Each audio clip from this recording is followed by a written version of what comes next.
Here we go. Hello, everyone. Welcome to everybody. We're gonna start like this. This is how we start now. I'll drink Hello, my so wine fancy. like this. We're fancy. Hello, everyone. Welcome to It's a Long Story, place where we roll dice. We stick our pinky fingers in the air, we tell stories and we make magic. That's the saying. That's how that goes. Illusions. Yeah. Illusions. We are here with the Mongoose Crew. Everybody, wave. Look at yourselves and wave and say hi. Words. Hello.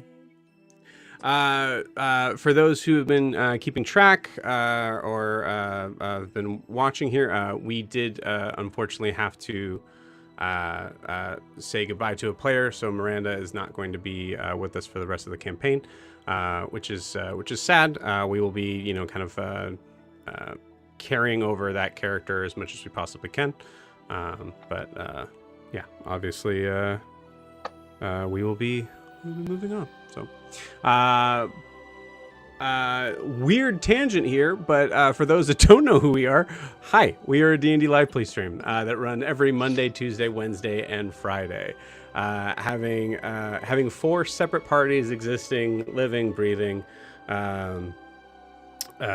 breaking into a magical school full of magical children in the same world, the wonderful, beautiful homebrew world of Imea. So if this is your first time here, we hope you enjoy and have fun. Just one and a half announcements before we get into our stuff for tonight. The first thing is our drop-in, drop-out campaign, which are running every Saturday for at least the month of May and most likely going into June. And it is Humblewood, Silk and Sunder. Very zany, kind of, we had our first session last week and it was freaking hilarious. Just so you guys know, Peter Pigeon is alive and well. Some of our people have joined in on a one-shot on that. As well as some of the characters that were in said one-shots have made appearances. So it's been a really good time.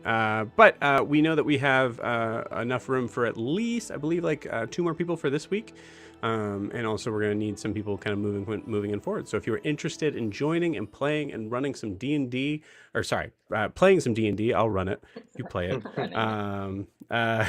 Playing some D&D in a anthropomorphic animal form of the land and or sky. This is the place to do it. Well, Saturday will be the place to do it. So please check that out. You can do so by joining at startplaying.com. The link for to be able to go straight to it is startplaying.games. The full link to it is startplaying.games/itsalongsstory. That was not right. Let me try that again. We're live. Let's try that again. Maybe I should just read the cue card, Joe. Here we go. Startplaying.games/GM/itsalongsstory. Thought I had that memorized.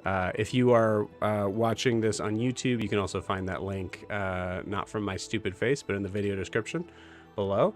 You can also find it in the live chat if you're watching on Twitch, which I just put in the live. Yeah, I just put in the live chat. Words today, killing it. So yeah, please check that out. We need players, and it's super fun, honestly. Like I said, we did a one shot with a lot of the running campaigns just to kind of like do like a test run of it, and it was so much fun, and it will be for you too. So join. Lastly, if you are interested in supporting or getting more involved in joining the It's a Long Story family, you can do so not only by liking, subscribing, and following from YouTube or Twitch or whatever your preference is in watching this, but also checking out our social media, Instagram and TikTok, which you can see down below there. Both are at It's a Long Story _TTRPG. Yeah, so please check that out. And any support is very, very, very, very much appreciated. So thank you. All right, I think that is it. So before we jump in, we need to know where we left off. Lorian, you got it. Go for it. Yes. All right. So, all of us minus Milo, because Milo was with our was with Brunhilde, are very hesitant to go through the door to Erisgar. But after a little bit of waffling and Guar getting impatient and going through first, we all managed to successfully make it through, ending up in Erisgar, which was in our opinion, a bustling city that seemed relatively peaceful and happy. Eldrin reached out to Alistair to get directions to his parents' home, and with that, the Mongoose Crew minus Milo are able to make their way over to where Alistair's parents live, so that we can ask them for help. Meanwhile, Brimhilda and Milo, they kind of bamf into a forest right outside of Erisgar, about 30 feet away from the gate. And Milo, for reasons only known to him, chose to wall block and is immediately seen by guards, and then decides to escalate even further by jumping off of the wall and using slow fall. And when alarms are sounded, Brimhilda proceeds to go invisible very promptly, and Milo escalates even further by running into the woods, hiding, disrobing, and is then arrested. So, meanwhile, the rest of the Mongoose Crew, like I said, they got directions, and they're now at Alina and Fostis' house. Eldrin introduces herself and tells Fostis what Alistair said to them. We're very excited because Clinton joined us as Fostis from one of the other campaigns. Alina came running from the bakery she works at and lets Fostis know that Alistair told her that the Mongoose Crew was coming. So we're all invited into the house, and Eldrin and Guar proceed to dump everything on Alina and Fostis. And Fostis is very off-put by Eldrin and Guar's energy. So Brimhilda then kind of reaches back out to Guar and tells him about the Milo situation, but Guar doesn't tell the rest of us. So Brimhilda and Milo have to figure that out on their own. We learn that Tal's voice was not heard in Erisgar at all. And Guar and Eldrin then proceed even further. We dumped everything on them, but then they tell the whole story of what's happened to the Mongoose Crew and why we're here through arguing. So Wilbur played up the widow card a bit until he got tired of it and just tells them who he is and figures they didn't hear the voice. They don't even know what a wombat is. They don't even know what they're looking for. I don't care. So we get to our final pitch of asking Alina and Fostis for help getting into the Ludus. And then we begin to plan how to infiltrate. And we realize we need to do some recon, which we think that Seren will be the best person to do that. So getting back to Milo, he's brought to a prison and he meets a very tired Leonin. He's interrogated, explains himself, and also learns that they did not hear the voice of Tal at all in Erisgar. Milo somehow convinces her to let him go, which seemed to be a combo of her exasperation and maybe his charm. I don't know if it's charm more so as like just dumb luck. And unfortunately, Broomhilda kind of ruins all of that by coming to the rescue and saving Milo and freezing the Leonin, and then Milo and her escape.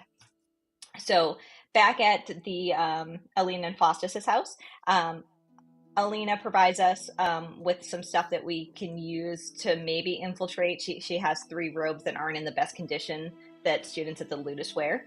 And like I said, Seren and Fostis decide that they're going to go in and she's going to do a recon mission as part of Fostis' crew. We have some stuff where, the group discusses, Eldrin thinks this is all too risky, and Guar has some really great motivational things that he says. Broomhilda and Milo eventually arrive, and they're brought into the fold and told what the plan is. And let's see. And towards the end, Seren reaches out to a tiefling that she met named Frederick, who is a student at the Ludus, and asks him to break something, which he promptly obliges and doesn't even question. And that kind of goes towards our plan of Fostis is going to be hopefully reached out to and asked to fix it, and Seren will go with him. So I think that's where we ended. Nice, awesome. Anything else that we may have missed, gang?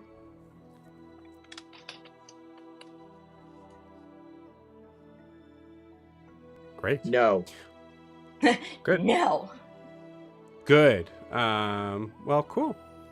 So we need to jump in. One thing I guess we didn't really discuss above board is when do we want to jump in? Do we want to jump into the spot where Seren and Fostis are heading out? Do you guys want to plan some more? It's up to you guys. I think that would make sense. I mean, would he be contacted on the same day that the thing happens? Who's he? Fostis. Like, would he be contacted for the job on the same day that Frederick did this whole thing? Possibly. Let's find out. I'm just asking because it determines spells and stuff for a cleric. Oh, awesome. So, Yep. Yeah, I think that makes sense for Seren and Fostis to just go. Eldrin will do before Seren leaves. She'll slap a death ward on her. And that lasts for 8 hours, so you should be good. And I'm trying to think if there's anything else I want to prepare.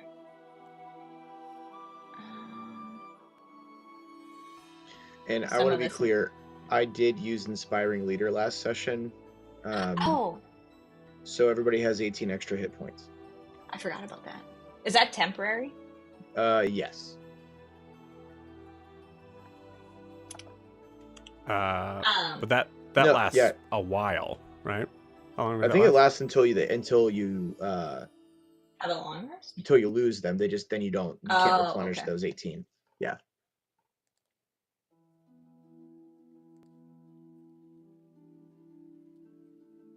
So yeah, I mean, if everyone's okay with it, I think the plan is we can't plan further until Seren gets information.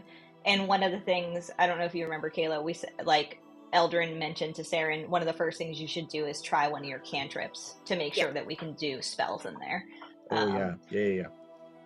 Because that will also determine things. Because Eldrin would have suggested going with you because she does have gaseous form with her cloak, but I'm scared that going in there with gaseous form would just not work. Turn off. Yeah. Yeah. So that would be fun. Eldrin Enerath is just in the middle of the Ludus. Like, oh, my bad. Oh, cool. So here's one thing that I would like to do. So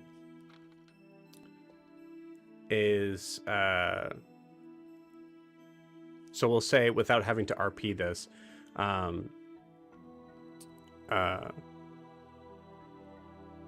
there is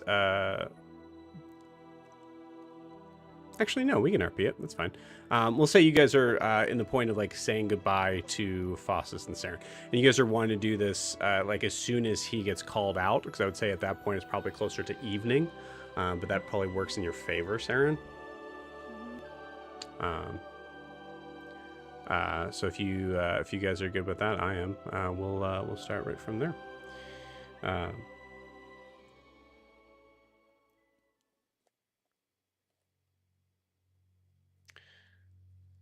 So, as we fade into the little cottage of the Samil family, we have Guar is probably sitting down in fear of where he would be standing and what he'd have to be avoiding. But Seren and Fostis are at the door. You see Fostis is kissing Alina goodbye and kind of like holding her hand and just like saying it's going to be okay. Seren, do you say anything to the group, or vice versa?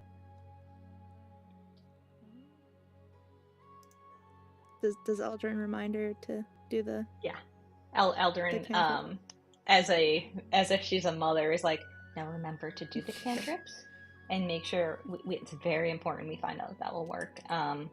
I guess also be careful. That would really put a damper in things if you died. I mean, I could bring you back, but it would be difficult. Did you do that death ward thing? No, the death ward will be very helpful. I'm just saying, don't die after that. I don't plan on it, and she holds out her hand and produces flame. Produce flame as soon as I get in there. Well, let's be realistic about it. Don't do it in front of people. Like, do it, like, obviously. Stealthily. Okay, I'm just making sure. Did you just tell me to do it stealthily?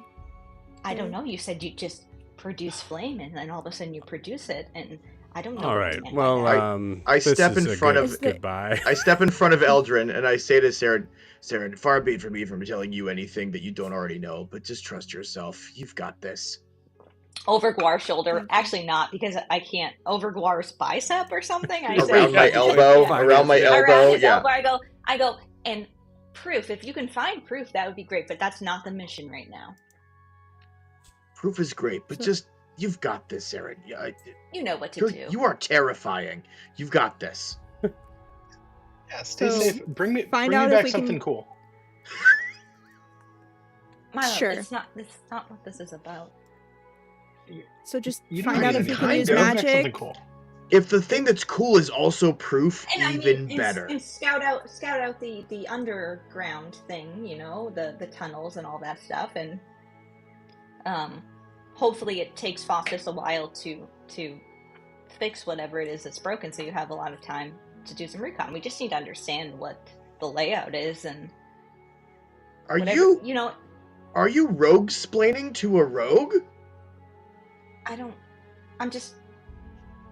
She seemed like she was... Seren, Fostis just goes, I'm going to wait outside. Seren, trust yourself. Bring back something cool that's also proof. Great. Go with Bahamut.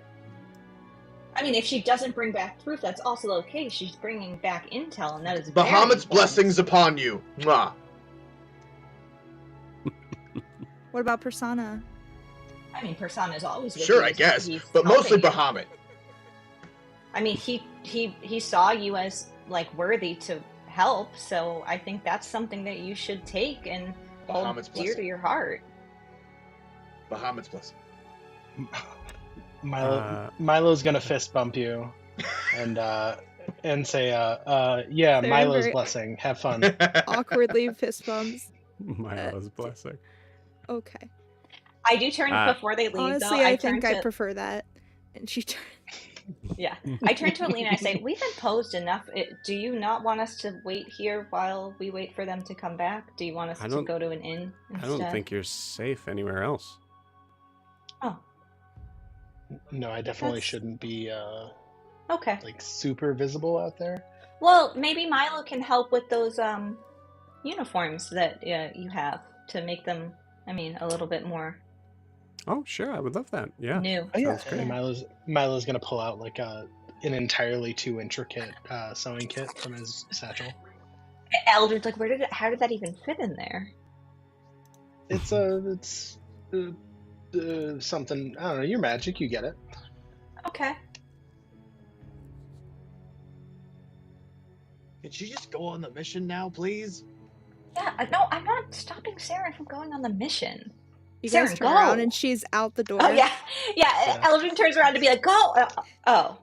The door's cracked open like this much, and she just peeks back in like, Goodbye. Yeah. You've got this. You're good. As you walk out, Fostis goes, I do have to go back in and talk to one of them. I just couldn't stand being that close to that conversation, so just give me a minute. And you see him go back in. As that happens, you also see Brumhilda kind of push open the door and kind of looks out and is, oh, okay, good. Well, I can say this. Be careful. Good luck. I would help you out magically, but I truly don't have any buffing spells whatsoever. Thanks. That's my job. But if something happens to you that you would like to forget when you come back, I can modify your memory. And I can bring you back from the dead, I yell. You're not here. I'm just kidding. Good to know. Hopefully that won't happen. Seren has her ring, right? She doesn't need a bracelet. Mhm. Okay. Did I use... I used, what, 2 for 2. Frederick? I used 2 for Frederick, so I only have 1. You see, so from I got you. Hold on. So from Fostis' side, you see him just kind of like run upstairs. Sorry, just forgot something. And you see him bound upstairs, come back down, and then look around at you all. I would.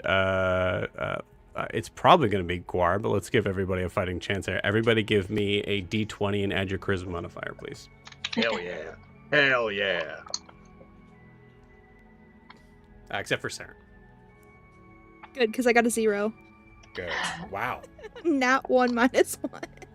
I got... Wait, charisma modifier? I got a 17. You should be so proud of me. That's pretty good. Mike, what'd you get? That's so good. 21. I got a 21 with a nat 20. Hey. That's awesome.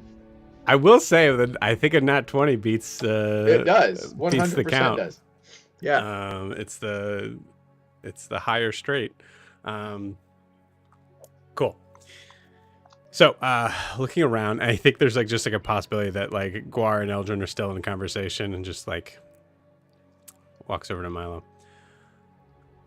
And is whispering this somewhat. There's no hiding place in this room, so if you guys wanted to roll a perception check, you could. But if you think you're, involved in this conversation, then don't. Or if you're involved in your own sort of conversation, then don't. Okay, look at that, another 21. I mean, I have a passive perception of 24. Does that? It's up to you guys.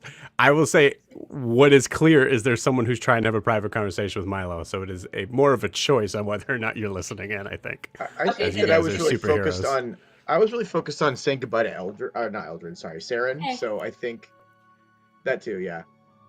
All right. Actually, no. Guar and Eldrin Eldrin's like, why do you keep going? Mwah? Why do you keep kissing? I don't understand what this is new. I'm giving Seren Bahamut's blessing. It's just it's a kindness. It's a kiss. I don't understand. Right. Yeah, he This breathes moment keeps fire. going. What is This what? moment- What? It's So obvious. it keeps going on. All right, mute yourselves as you do this. Milo, Milo, you feel something pressed into your hand as Fosta says. I would give this to any one of you, so feel free to give it to someone else if you don't feel responsible with it. But I'm going to give the other one to Seren. This may not work. I don't know how magic works, but it's something that we'll test it before. We'll see. Okay. And just presses into your hand what looks to be a large coin on it. And I'll say, for simplicity's sake, it just looks like a typical sort of silver coin, like something you would actually just hand off as payment for something. What you notice is that there's a little there's a heavy sort of gouged scratch in one side. Looks to be naturally made, or not naturally made, but looks like it's just kind of carved in with a heavy stone or something. As the idea of if you were holding it in your pocket, you would know which one it is. Figure this one out, yeah. Yeah.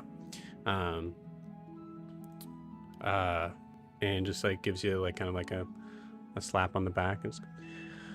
Okay. All right. Goodbye, everyone, again.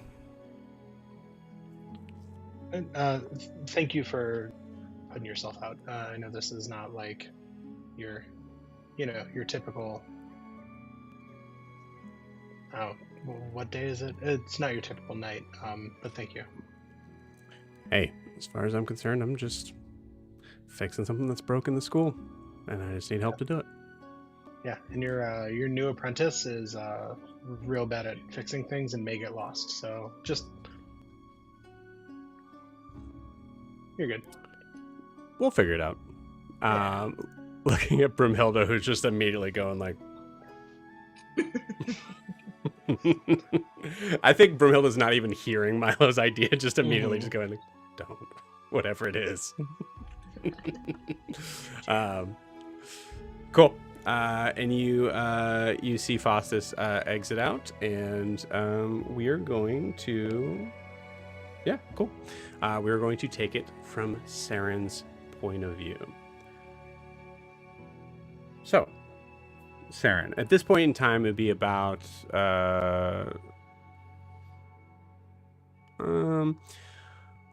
it's about 6 in the evening.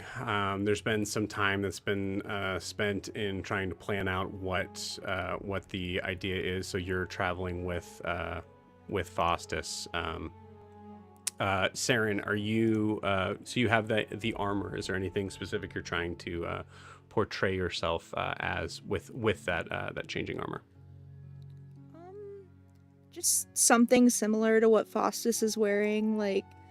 I don't know if she can make like kind of like a tool belt looking thing with like her tools, her like thieves tools hanging off of it. Just I was gonna say, I think it probably is like the same thing with like your mini, where it actually just kind of looks like more like a bandolier, but it all looks like tools instead of like the knives and all the weaponry that you would normally have. Yeah, that's cool. And instead of her usual like navy blue gold, it's like brown and black. It's like very like dull blend-in colors. Cool. As you guys are traveling along, eventually there's a ding in your direction. You notice kind of like behind your hand is a silver coin. And he explains to you, so this stays between you and me, and hopefully Milo. I guess I didn't say that. Is he someone that would... It doesn't matter. It's fine. So... Alistair, from time to time, would need help, whether it was physical or not, with stuff that he was just too proud to ask his mother about. So he would sometimes just use that coin, and I would have the other one. I don't know how far it goes, but I can tell you that... there were certain times when he would be able to talk to me being at the school. But I'll be honest with you. I assume it was the coin. I don't know if it was something else. It's just... Maybe it'll be useful to talk with the other ones about it. Actually, if you want to test it now, you can. Was it limited before? It's hard to say. My son is a man of few words, but he didn't say that to me. Well, maybe it's like Broomhilda's room. Hey Milo, can you hear me? Milo, you hear that? Not that. Shh, Seren, I hear you. Shh. Does he hear it in his head, or do we hear it like coming from the coin? You don't hear it coming from the coin, but you would hear Milo speaking out loud. Yeah. It does seem like you have to speak out loud for it.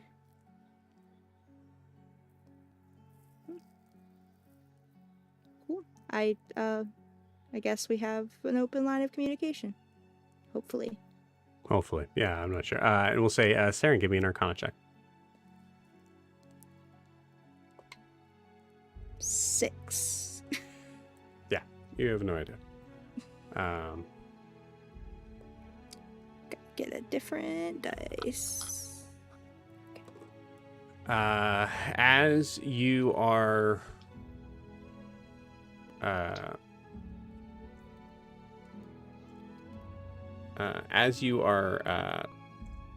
walking up the path towards this very large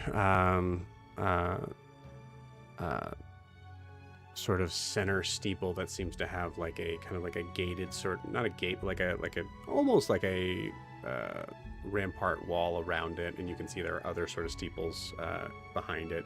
You've seen this campus from an opposite sort of point of view, so you know that it is extremely large, and what you're walking into looks to be like most likely, one of many buildings.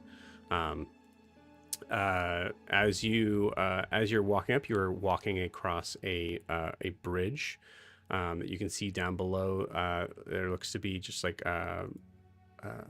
just a softly flowing river, but it also looks like it also is about maybe 50 feet down.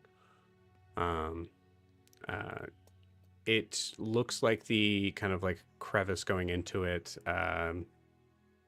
I would say, given your knowledge of like basic like forms of nature and survival sort of things, it looks like it's natural, but you can tell it's not. It was most likely shaped that way, as almost like a moat.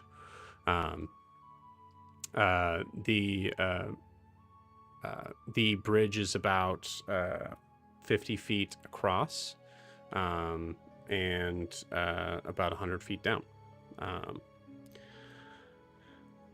So as you guys are walking across, actually 50 feet's crazy. Sorry, 30 feet, 100 feet down. So it's still massively large bridge, enough for like 2 lanes of passing, like two carriages could fit on here, no problem. That size, if that makes sense. As you are walking down the middle with Fostis, okay, so recap on the plan. What's my involvement here? Just take us, I guess, or are we going through the tunnels to get to whatever's broken? Well, we're gonna have to walk through the main office building first. From what I hear, what was broken was in the library. There's some space for being able to access the lower tunnels there. The message I got was not very specific on what was broken, but was just needed a handyman. Okay, so I guess just do your job. I don't want to get you involved too much, and I'll just scout it out while you're working. Keep the attention off of me if you can. But I have my own ways to do that too, if I have to. Okay. All right. Sounds good. Milo's gonna jump in. Seren, are you in? Are you in yet? What's it like? What'd you get me? You hear that? We're on the bridge. We're not in yet. Over. Guys, they're on the bridge. They're not in yet. It's okay. Milo, shouldn't you be working and making those uniforms better? He's gonna hold up a blazer with piping it didn't have before. Great. So in that moment, Alina's like, so that is nice. It's gonna make us stand out, though, isn't it? It's a uniform. Mm-hmm. Okay. So, okay, and Milo's gonna furiously with the seam ripper just take all the piping he had it out. Yeah. Do you need help, Milo? I can learn how to rip seams. Does Milo seem like angry or annoyed by that? Well, the piping looks much better, obviously.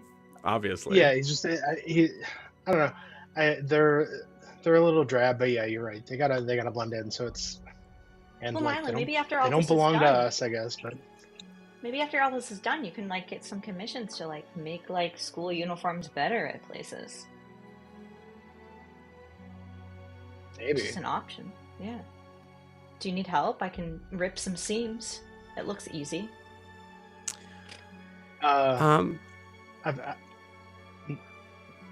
Easy. I've got it. We're fine. We're good. Are there any more cookies? No, but I can make more honestly, not tonight. Tomorrow. That's a lot of cookies. Could you show me how? I could help in the morning, obviously. So Seren's risking their life and your husband's life, and we're making cookies. And are you saying this out loud? Yeah. Alina turns to you and goes, I'm suddenly aware in this moment that you are not really familiar with what it's like to be put out while someone is doing something dangerous. I would recommend that you find another thing to do like this, and so we don't have to talk about the idea that our loved ones are in danger right now. Is there anything I can do? I'm quite bored right now. No, you're good. Yeah, you're good. Do you want to go outside and like make out? You say that to Norris? Yeah, I say that to Norris. I have nothing to do. Norris just goes, like, you could have just said, just go outside. But yes. Okay. We go outside. You go outside and you make out. We'll let you know when the cookies are ready. Cool. I think there's a moment where, like... Guar, because you hear that, because Elshon just said, like, do you want to go outside and make out? Clear as day. Guar, there's a moment where you, like, just hear that and just watch them walk out. And you notice that Brimhilda is pointedly staring out the window far. It's very transaction-like. Just very, very opposite direction from you in this moment. You're not sure if that was on purpose or not. But I sidle up next to her. And you said you want to go outside and make out. No, just give me a minute. I sidle up to her, holding like a bag of flour, because I'm helping with the cookies. So, don't say it. I was just gonna ask you if you wanted a cookie. I could make one special for you. You're gonna make... Why don't you just... It'll be bigger than the other ones. Okay. Why don't you just sit and be? Have you ever just sat in a room for a second? I don't know if I've ever felt safe enough to just sit in a room. Have you? She has been pointedly not looking at you. But yeah, with that statement, no roll required. She turns and looks at you and realizes that there are points where someone could go too far, and she just did. I'm sorry, I didn't.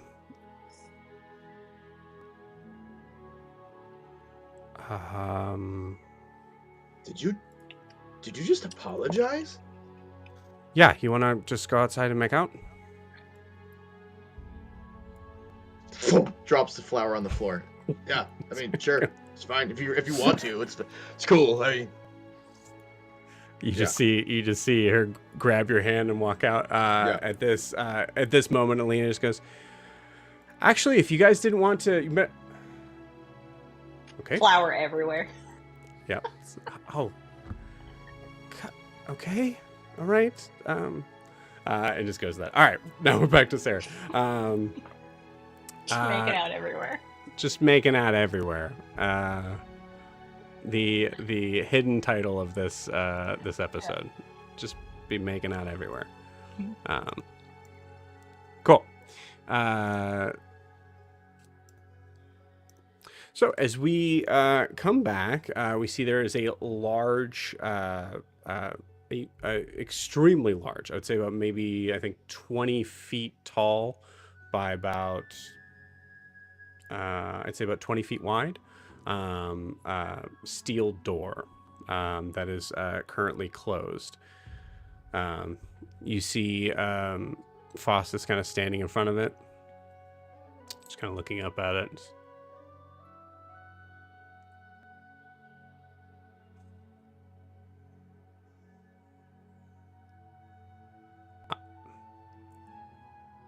Hi, I'm Fostis. I'm here to fix... I was called to fix something here. And you hear the door slowly just as it opens. Most of the time when I come to fix something, it's the middle of the day, so they are usually open in the doors. But yeah, we're good to go. And you walk in. As you walk in, there is a small area about this kind of like weird, like kind of like common sort of side hallway. It's almost like it's a room in and of itself between doors. Seren, give me a perception check, and I'm going to be asking this a lot, so be ready. I didn't get that. Could you try again? I'm not talking to you. Jeez, sorry. 22.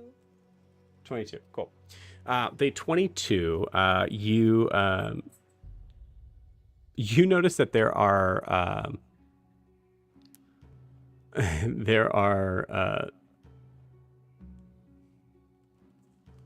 I would say there looks to be like there's stone stools on either side. You see there's like a suit of armor in the corner, and you see there's like torchlight that's kind of like all around. But you see that there's stone stools on either side, about so 3 on one side, 3 on the other.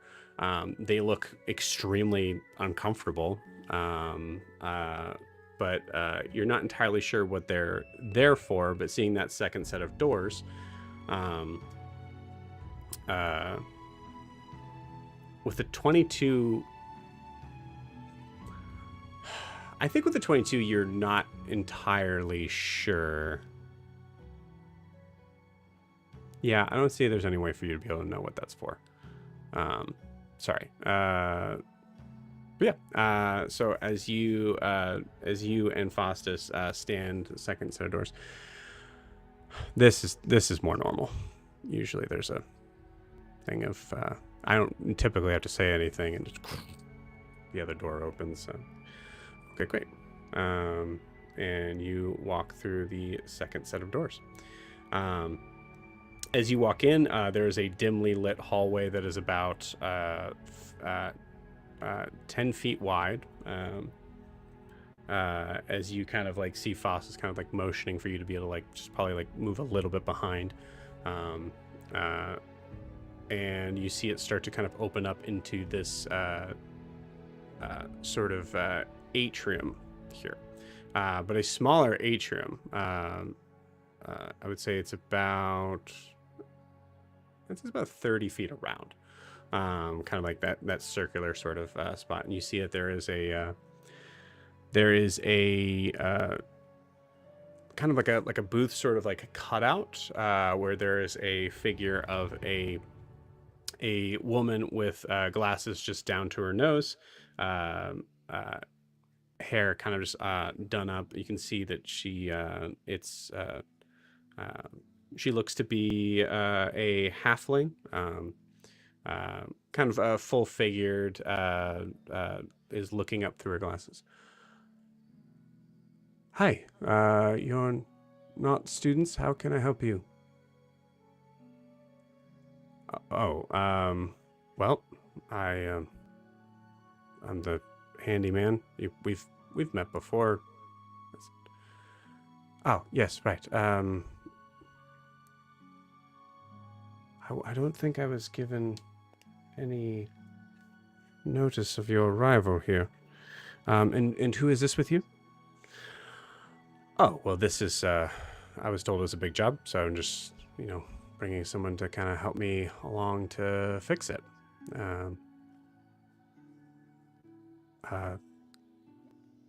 This is... Lucia. I see. Lucia, okay. And your name, sir? Fostis. Right. Okay. Well.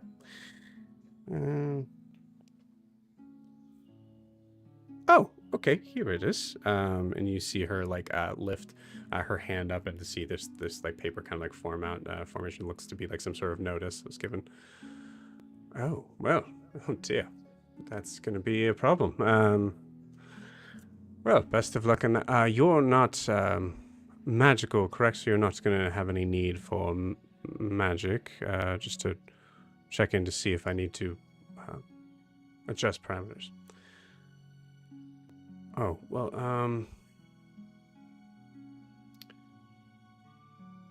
I've been, I dabble from time to time if it's something that could help. And Milo, I'd like you to roll a d20 for me for Fostis. And actually, I'll say, Seren, if you would like to give advantage, you may do so, but you got to tell me how you're giving advantage on this. This is a persuasion check.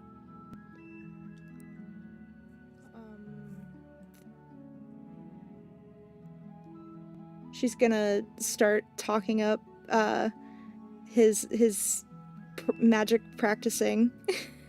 Say, oh yeah, he was just showing me how he fixed something, and like I don't know how he does it, but I don't know, some cool artificer stuff. But if it's a big job, it might be really helpful. Yeah, my son went to this school for, graduated from the school, so there's, I picked up a thing or two, so it might be helpful. Would we get? You can roll with advantage, Jamie. Am I using my modifier, or you just want the number? Nope, just the d20. 19. Okay, cool. You see her just like not even look up. Just go, okay, very well. Just do me a favor and put out your arm if you don't mind. And as both of you do so, you just see her take a wand and just tap basically like your forearm, and you feel like this weird warmth kind of come up your arm, Seren, as you hand your one arm open. Great. Okay, so if I were to be trying out these spells, I'm good to go on doing that. Yes, you're good. Okay, thank you. Gives like a kind of like a side eye to you, Seren, and there you go. And you see a door that is just slightly off to the right of her. Just like double doors open up, and you're able to walk on through. So this kind of goes into a hallway that is like a short hallway that you see there are like torches on either side, and you notice that there's no one here. So there's kind of like this like little sort of wiggle room to talk. Okay, so far so good. So do you think without that, I'm assuming magic doesn't work? I'm sorry, Lucia. I wouldn't know. Oh yeah, fake name.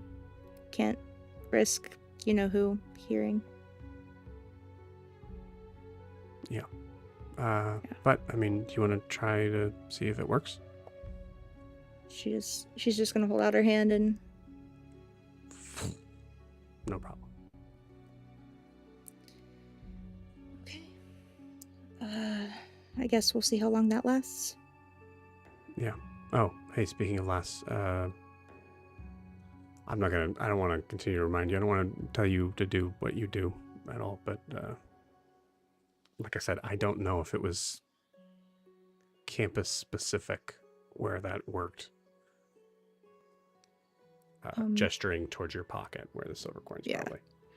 And she's just gonna say, Milo, the lady at the front did something to waved something over my arm, and now I can do magic. But I don't think it would have worked otherwise. Could be a problem. Milo, you hear this? Yeah. That could be a problem. Or do you think it's the other way and they're only blocking certain people from using magic, but everybody has to get checked in? Maybe it's just a formality? I mean, we can hope, but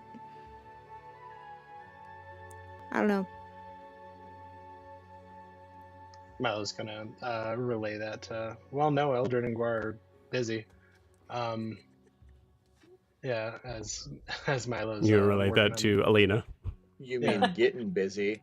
Yeah, you related to Alina and yeah, I guess, assuming Gerard, right?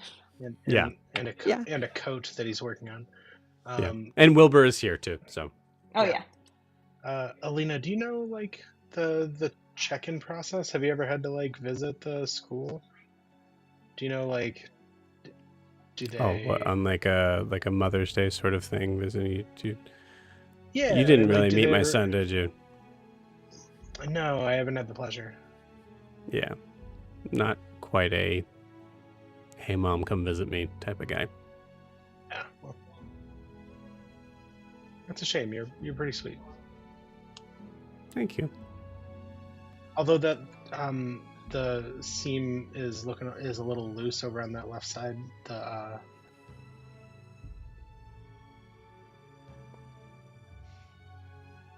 Okay. Here, do you want to switch me? Yeah. If you, I'm having a real hard time with this corner. Yeah, I can see that. And yeah, I think Milo's just gonna sit there and probably try and like just talk about Brunte and his parents and like talk about his parents' shop and whatnot. Okay, cool. Give me just a persuasion check, I think. I like this die tonight. It's the third 19 I've rolled. It was dirty 20. Dirty 20, yeah. The dirty 20. Like you start to talk about because I'm so sorry. That was so mean of me. This is fine. I just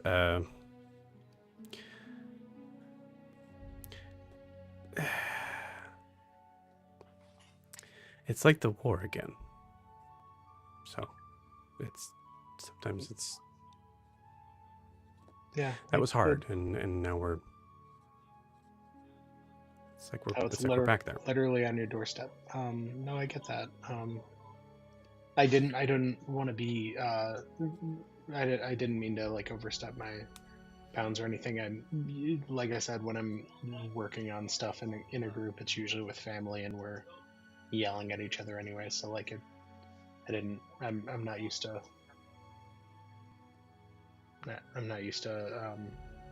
being polite yeah, no, and you don't need to. I was just apologizing for me. Tell me about Brunte. And you go into that and spends a little bit too much time talking about breakfast drink. She seems to welcome the distraction. Cool. We will cut back to Seren. So Seren, at this point, as you walk out, there is getting a weird echo. I don't know why. Hello. I think it might be on my side. No one else is hearing that, right? I heard it. You did hear it? Yeah, but I was on mute, so I don't think it was me. Yeah, everybody's muted except for Kayla. I could try mute. Check. Yeah. For some reason, it's coming from you, Kayla, I think. It's weird. Yeah, it's low. I can deal with it. And now it's gone. Great. All right. So as you walk through that short hallway, you can see, coming out to what looks to be a small dirt path that seems to kind of go down into this open garden. So you immediately go ahead. While she's in that hallway still, she's gonna cast Pass Without Trace, just because that lasts an hour. Okay. Are you sure you're wanting to do that now? Well, yeah, I guess I'll wait. Yeah. I thought it was. I would just say the idea is like there's a good there's a good chance that you're stealthy enough that no one would see you, but if someone did see you, they would see you sneaking, as opposed to just following along with the bit. You know what I mean? Or following along with the the idea. So yeah, I will say, like, during that process, as you go outside to where there's a garden, also, it's beautiful.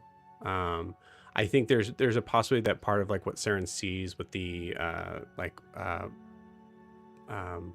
bushes and flowers set into this, like, very beautiful sort of array that almost kind of gives just, like, the hint of like a hedge maze sort of thing, but it's low and, like, it's only like waist high.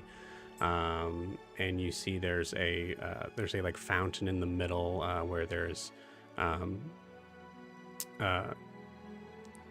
a figure of just what looks to be just like a hooded figure mage that has a book in their hand. And you can see, like, the as the fountain is the water in the fountain seems to be pushed up into this very, like, odd sort of, like, the water is spiraling in the air, as it then comes back down, and almost kind of like has this, like, steady stream of things going on. So there's, like, a lot of, like, just left, like, clear magical sort of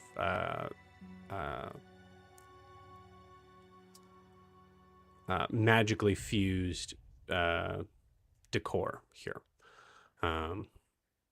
You notice that there are multiple figures in black robes, most of which look to be younger, ranging anywhere from, like, the human equivalent of 17, 18 to 20, 24, and up. And you see some adults, of course, like full-on adults walking by. I'd like you to give me a luck roll, please.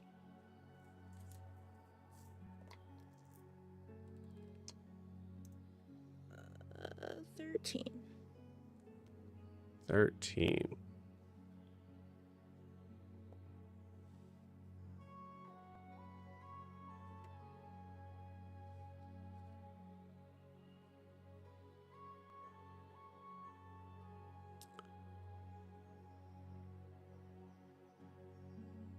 Okay.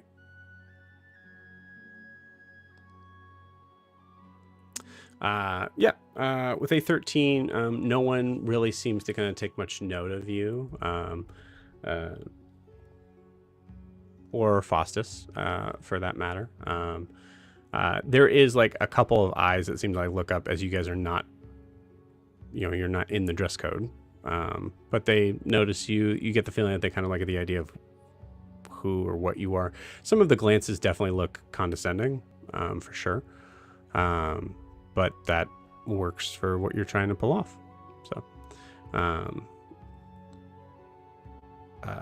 Faustus, at this point, usually just goes like, it's honestly just, like, a lot easier to just kind of keep your head forward and look like you're trying to go somewhere.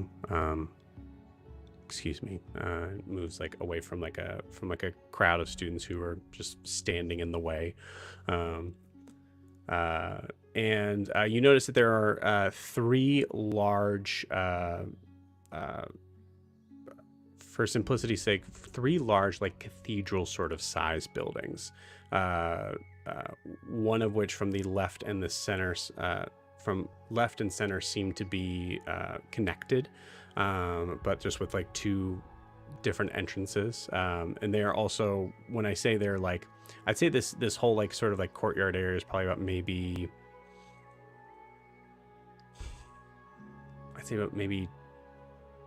200 by 300 feet.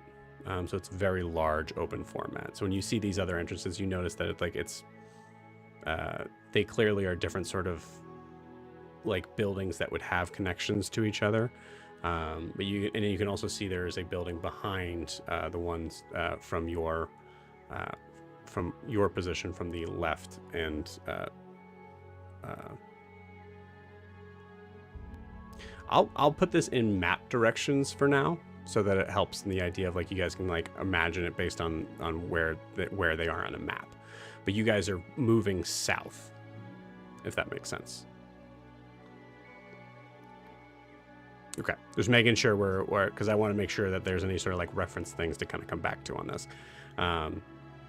So you are moving south into the school. And you see on the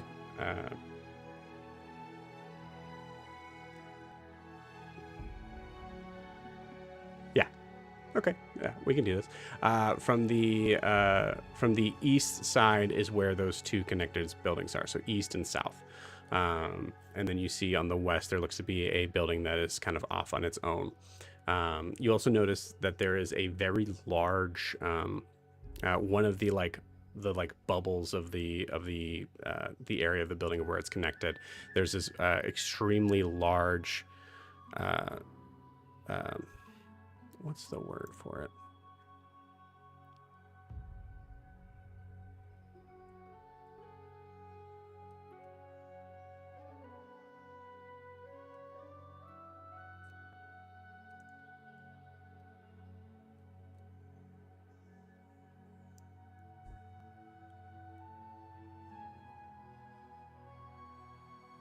It's gonna bother me. If anybody knows, you can go ahead and shout it out. But like one of those that you would see like coming out of a bubble that looks to be like for like studying the stars and things like that. Oh, an observatory? Yeah.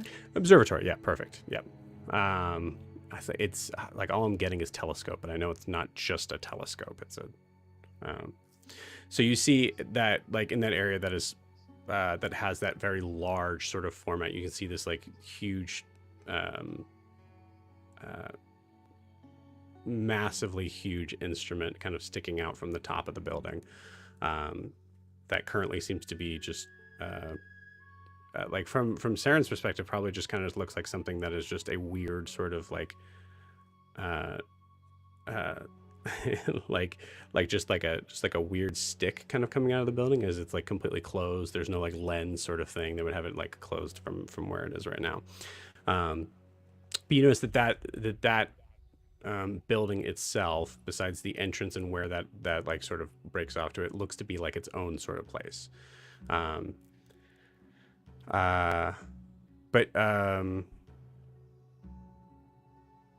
Fostis continues to move south towards the southern entrance, walking through from figures that you are having to, most of them you're going having to get out of their way, whether it's because they think you're better than you, or they're better than you, or they just are truly just lost in study. You maneuver through till you get to that southern entrance, and then as you continue to walk in, there's a certain point where you see Fostis kind of like walks in and then notices like a bench where there are no students currently, but you do see that some of them are kind of walking by, so just being very like careful. You see him go to like tie his shoe on the bench.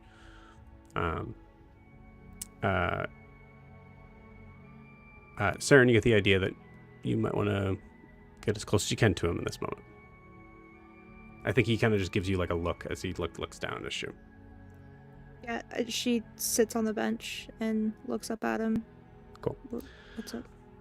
Okay, so the library is just down there. I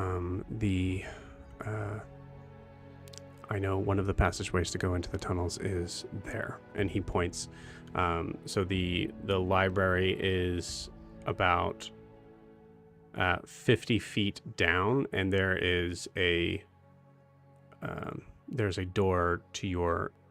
There are many doors here, but there's a door to your right that looks to be like a little less conspicuous than the others. You notice that it looks like it's kind of like a stone door. No words on it or anything. There's no signs here at all.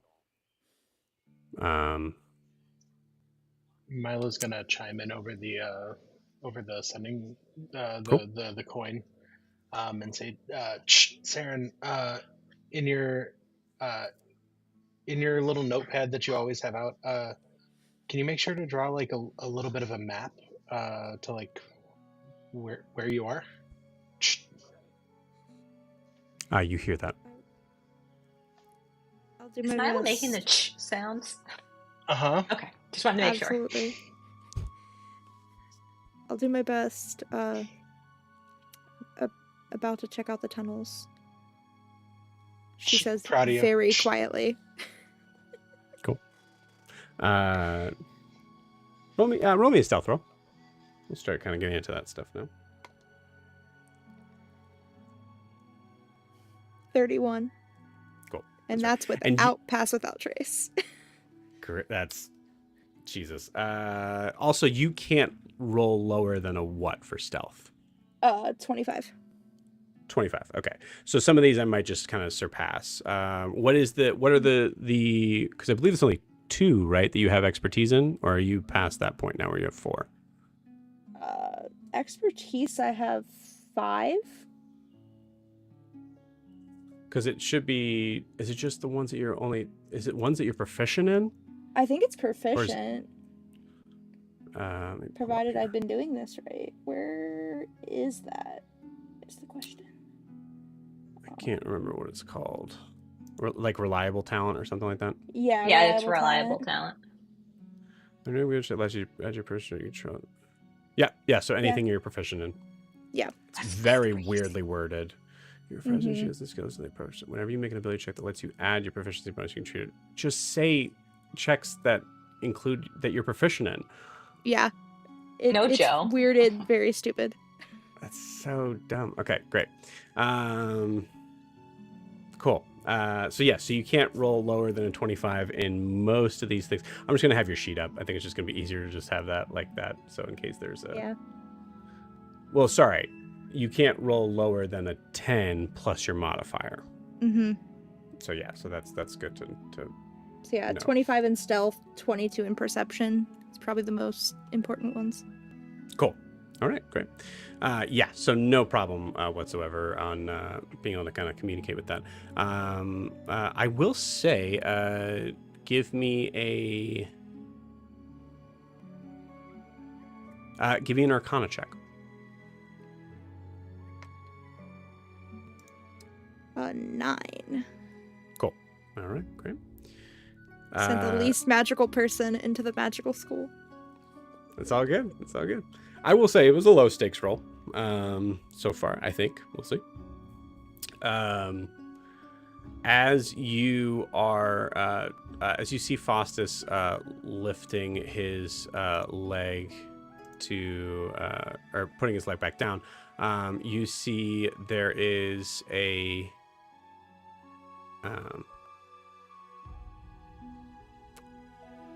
let's see. Mike, roll me a D4, please.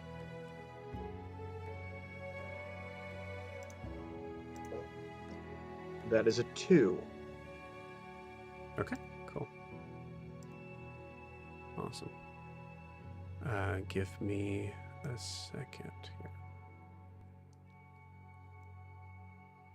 Okay. So as you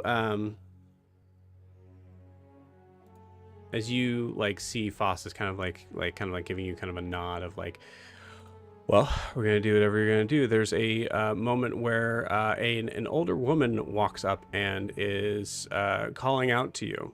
Calling out to both of you, just saying in general. You there? Yes, you. Are you the two that are going to help fix the chandelier that crashed in the middle of our library? Yes, Yeah. that is. Yep. That's us. Great. Well, you can follow me. Oh, looks at Seren. You have two choices that I can see here, but I want to make sure that I'm giving you room to do whatever you want to do.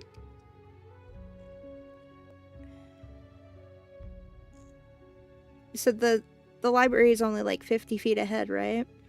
Correct. I think she's gonna go with Fostis for now, because she doesn't want to raise alarm to anybody. Okay, you got it. And she just kind of nods to Fostis. Roll me, roll me a.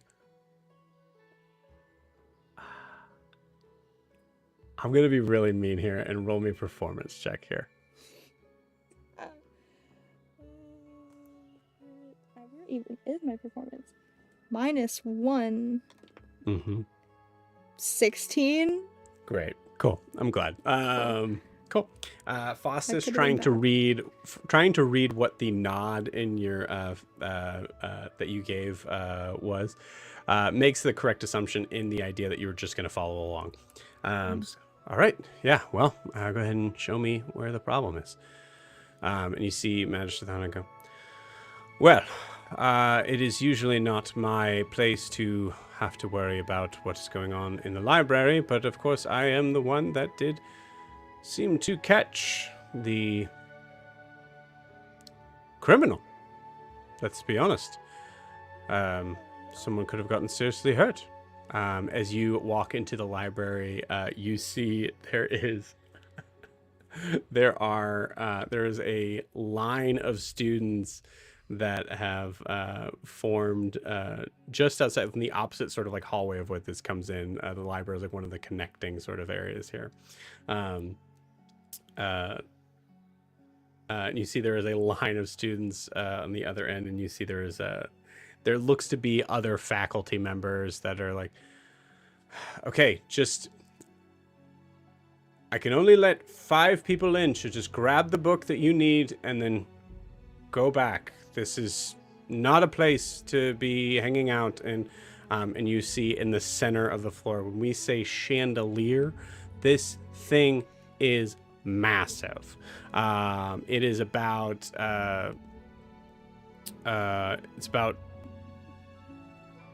25 feet in diameter. So it was hanging from an extremely high ceiling. You can see that there's glass and wood and metal everywhere. The ceiling itself is about 80 feet up in the air. And you see Fostis walk in and go, oh, shit.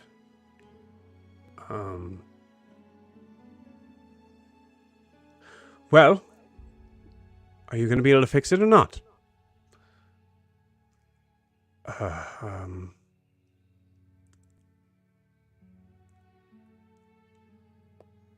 I'll need a ladder. Right. Well, I guess that's...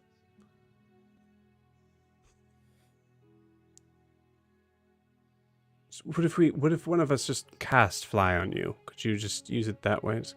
No, unfortunately, that's not, because it'd just be an extended amount of time. And needed solid feet helps with lifting pieces up. Seren, you look at this whole thing and you're like, there's no way. There's no way a single man is going to be able to do anything like this. Which,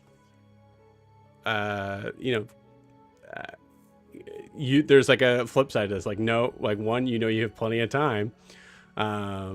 So it's up to you on here. But yeah, so as Fostis is looking at this, it's like a kind of a double-edged sword here. Well, what do you think, Lucia? What do we... Let's just get started, I guess. Yeah, I've got wings if we really need to, but a ladder would be better, I think. Yeah. So Lucia can fly. So that's good. But there's also a lot of pieces that I think we just need to kind of find and put back together here. And some welding. This is gonna take some time. Yeah, with all the pieces everywhere, I think it might be useful if the students aren't walking around. We don't want anybody to get hurt, if that's possible. Right. Well, that's why we were only having them come in at 5 at a time. They are students, and this is a magical school, and there is learning that needs to be happening. We can't stop the school for this.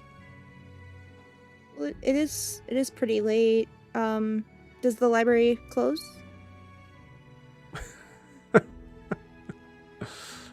Sorry. I don't mean to laugh. I just... No.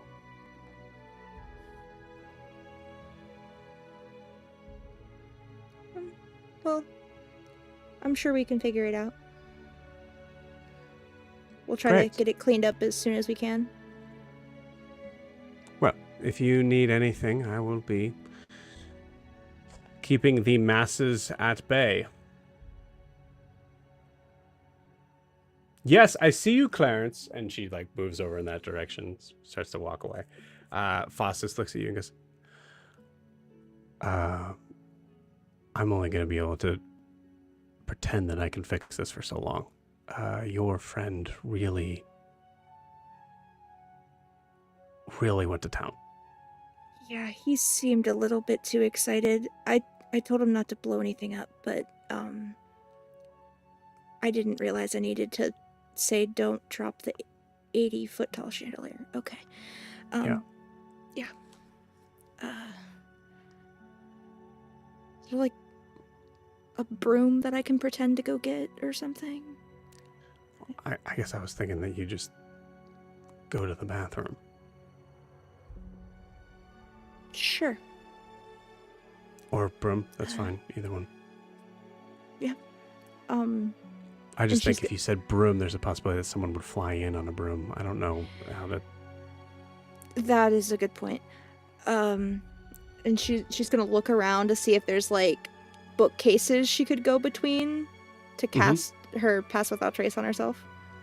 There are. So most of the the way that this library is designed is that the entire outer or not outer, sorry, the entire inner wall is bookcases that go as high up as as high up as that 80 feet. So there's not many bookcases, but there is a corner where there's there's spots where they realize oh, we have too many books. We actually have to have bookcases as well in this. So in that far corner, you can see there's a little spot there. Yeah. Lorianne, roll me a luck roll, please. Me? No. 9. Okay. You asked for this. I did. Cool. So Seren, you go over to those bookcases. What do you do? Double checks to see if anyone is looking in her direction. Roll a perception check.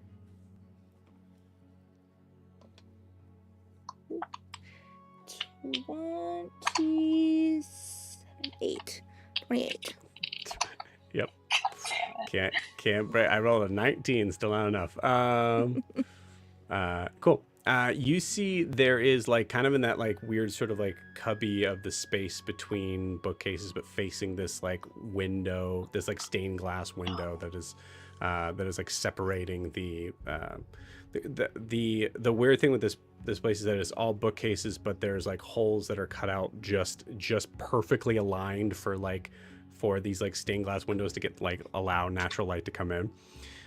It's also very dark in here, much darker than it would normally be because the light source is everywhere and broken. So you see a student that is kind of biding his time, just reading a book as you walk by. Hello. You're not in uniform. No, I'm here to fix this absolute mess that someone caused. Oh, you don't go here. No. Understood.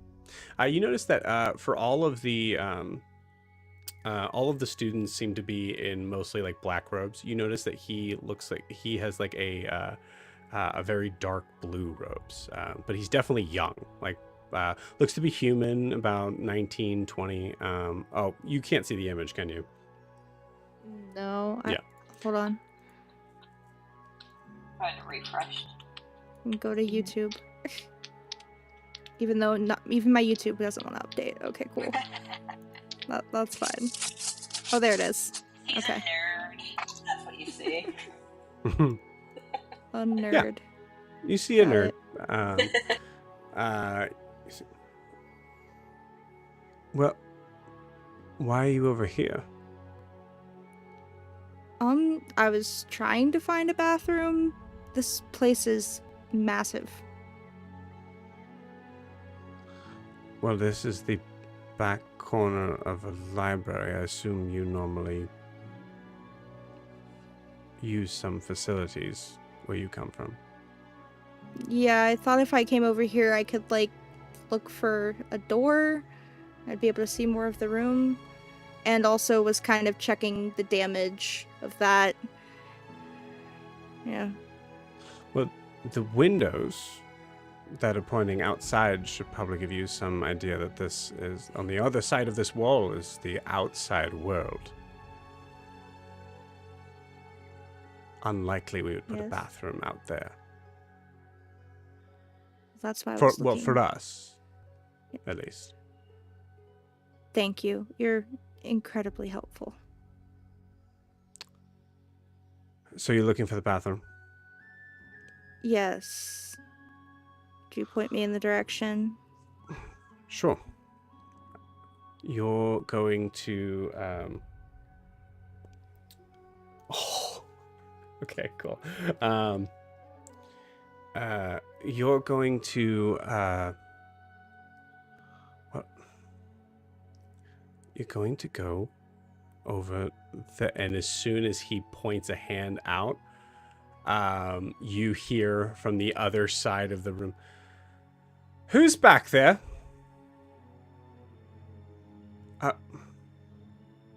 Good job. Thank you. Thank you so much. I guess you're it's- not one of the 5 that are supposed to be here. Great. I'll remember you for a day. And just walks out and goes, sorry, ma'am. I was just trying to make sure that I was finding the right book. Also, happened to find this person that was trying to find a pea corner or something. I was just trying to make sure. He rolled a nat 1, so you see the same woman just like kind of like walk up to you.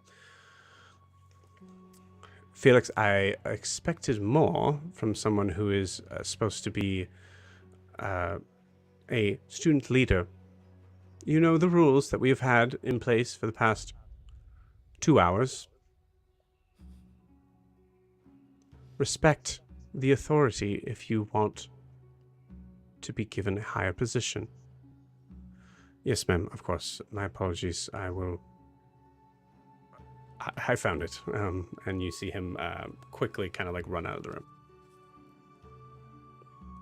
And that's Felix. The woman comes up and goes, "Bathroom?" Yeah, I was just over here trying to get a better look at the ceiling, and that is where I was headed next. He was interesting, for sure. So yes, where is that bathroom? Well, it'll be back in the direction of where I found you. It is about 5 doors to your right from where you... 5 doors to your right from where you're facing. Okay, thank you. You're welcome. We're not paying you hourly, correct? I believe Fostis is handling all of that. Hmm. I'm not sure what they typically pay him. He's paying me afterwards. Understood. Well, sounds like some sort of under-the-table deal. I will leave you to it. And walks over to Fostis, who is just like, you see him just like picking up a portion of like one of the like crystalline sort of like things and just like staring at it, just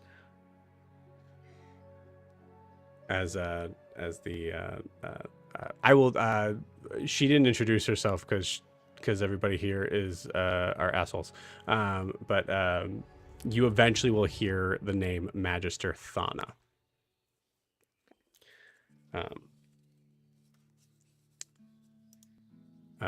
Yeah. Excuse me. So as you pass by, you see her talking to Fostis, and you hear the word hourly as you walk by. But yeah. So you are now back in that same sort of hallway. And let's do one more. Let's have Jamie roll me a luck roll, please.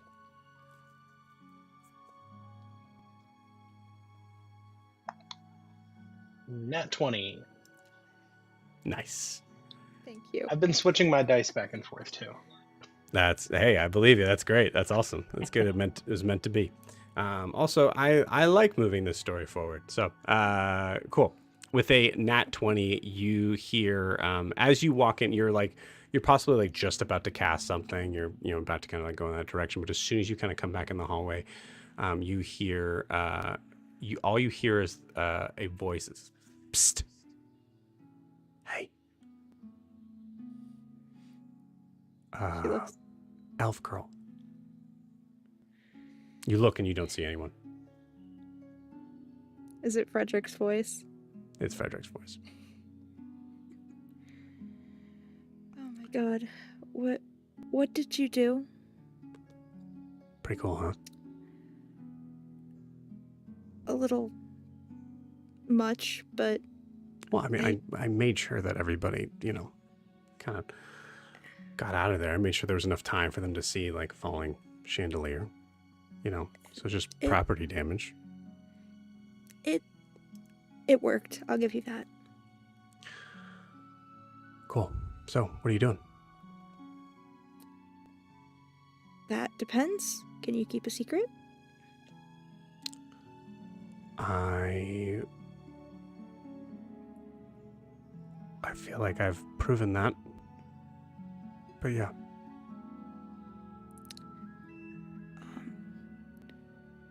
Can you cause a distraction if I need it? I mean, That's what you I already just kind of did. I need to, and she points to the tunnels, or the door to the tunnels. Gotta go check something out. And keep watch. No. Cool. Can you just not say anything?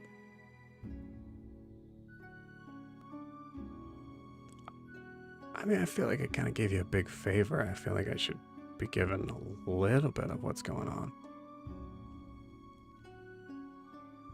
I'm gonna go mess around in those tunnels and see what's down there. Cool. I'll join you.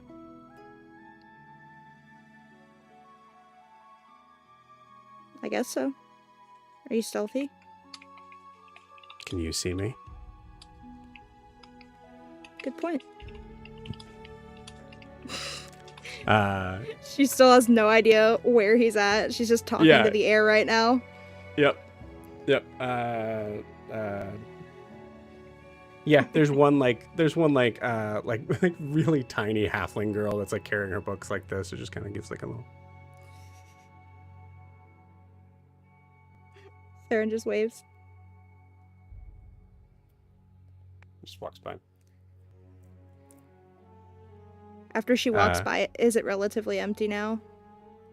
No. Okay. But I will say, like in, let's see. I'd say if you want to like get like sort of like a timing thing here. Also, I'd say give me an insight check.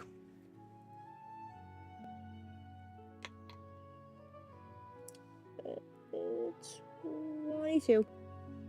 22 is pretty good. I'd say with the That's the 22. lowest I can get. Also, Just let me say that's pretty good. All right, just let me say it, okay?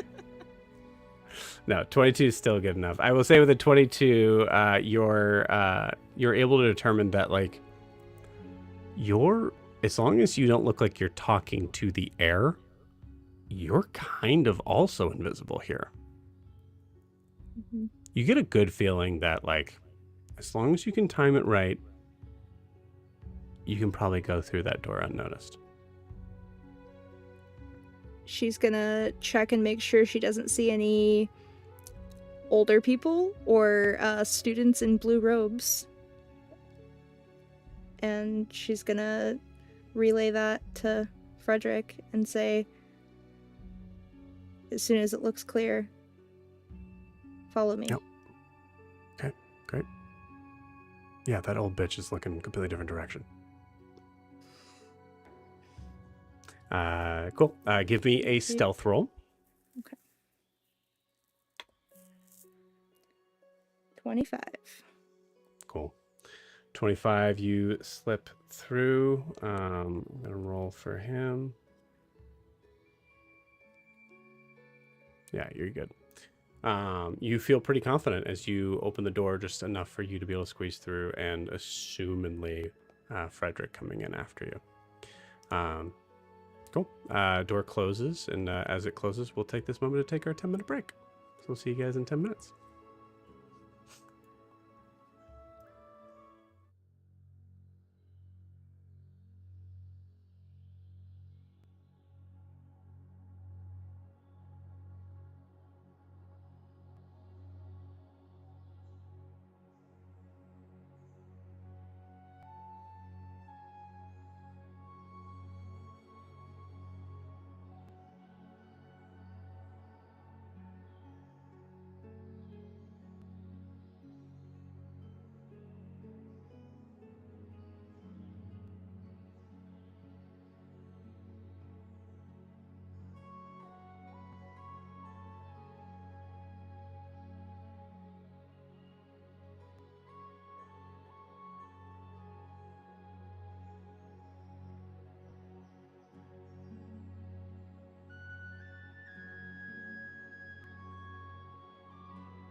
Okay, we are back. So we're going to switch gears just for a second to flip back to everybody else. So obviously we could say that you guys are just making out But if there's any sort of points of conversations, now would be the time to have that. I'd like to RP the makeouts. Yeah, I'm just kidding. go for Slowly. it. There it is. Jamie. Thank you, Jamie. I mean, I would like to see, does Broomhilda actually initiate making out with Guar when they go outside, or are they talking? Like, I'm confused by Broomhilda's... Yeah. She doesn't want to acknowledge that she apologized to Guar. It's like, that'll shut him up. Yeah, Eldrin, as you see this happen outside, you also see there's a weird sort of moment that I think, yeah, Eldrin, give me an insight check. 18.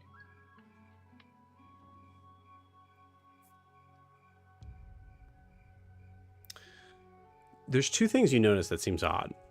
One,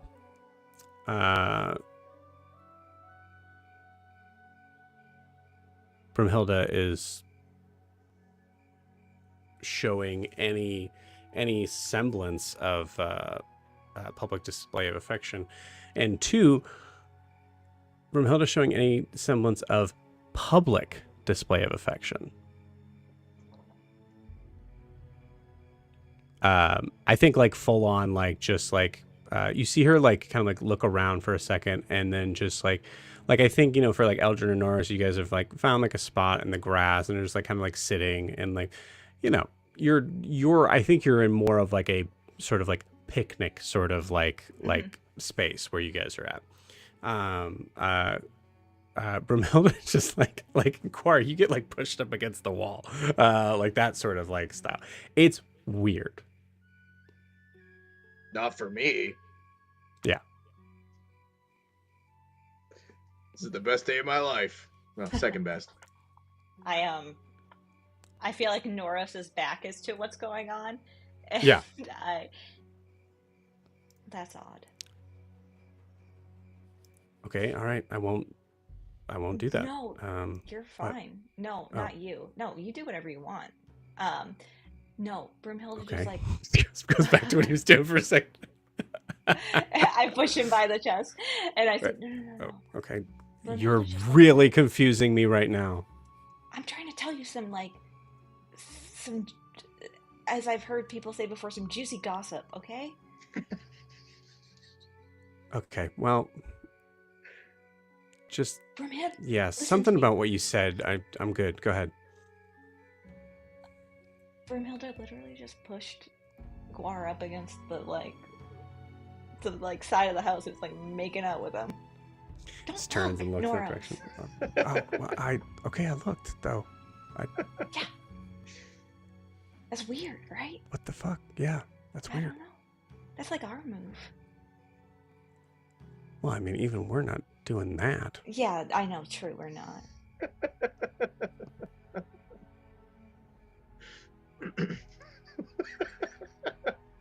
Don't just stare at What? them. That's What? just Oh. weird.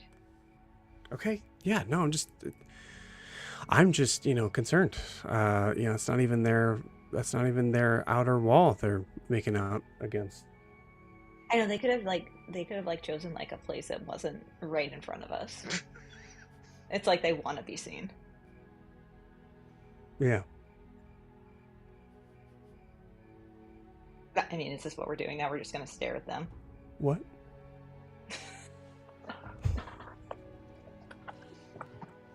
Take a picture, it'll last longer. Oh, yeah. No, you're right. We shouldn't. Mm-hmm. So do you want to switch positions with me? Oh my god. I wanted to come out here so I wasn't thinking about the horrible things that could go wrong, but I guess we can just go back inside. No. Okay. Sorry. All right. Good. What do you think that's all about? Are you jealous? No, I'm. Sorry, I don't know where No. that came from. What? No, What? I'm just. I don't know. You're just like it's.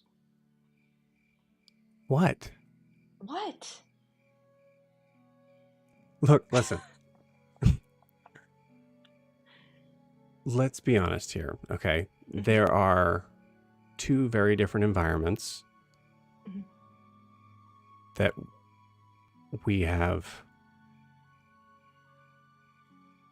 had to be in. Mhm. Underwater, where, let's face it, things are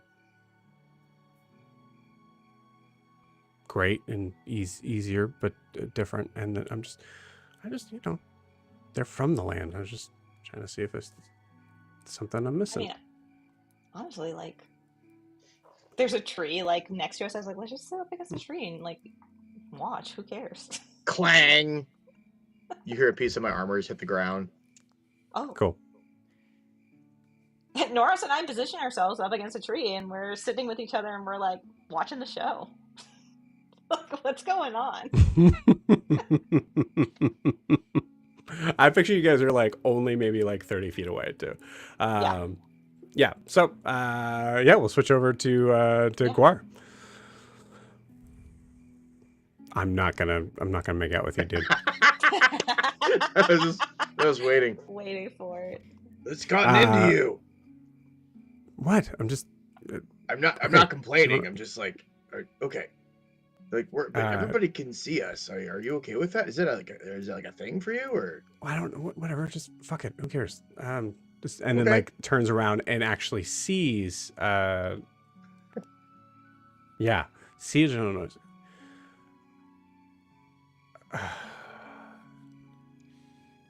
I mean, we were here first, so that's on you. You're right. I'm sorry. I mean, we can go inside. Are you saying this? Are you like? Yeah. Yeah. Okay. I You're am. 30 I'm feet like- away, so you're like having to like shout it a little bit. Yeah, I'm shouting it. Yeah. Okay. All right. Yeah. No, that's embarrassing. Okay. I'm gonna go inside.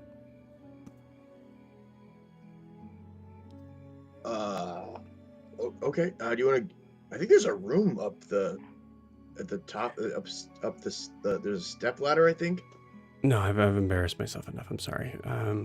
You. Okay. You do what you want, but I'm gonna just check and see if Alina what and Milo need okay. anything. Okay. Yeah. Yeah. Yeah. Got it. I get my I pick up like my breastplate off the ground, like, to put it back on. I say to Noros, give me a moment, and I'm gonna get up and I'm gonna follow Brimhilda, and Okay. try and catch her before she goes inside. I'd say she would go inside because they're right next to the door. Okay. Yeah, But- I follow her in. I say, do you want to take a walk?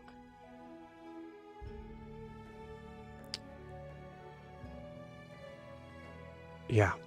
That sounds great.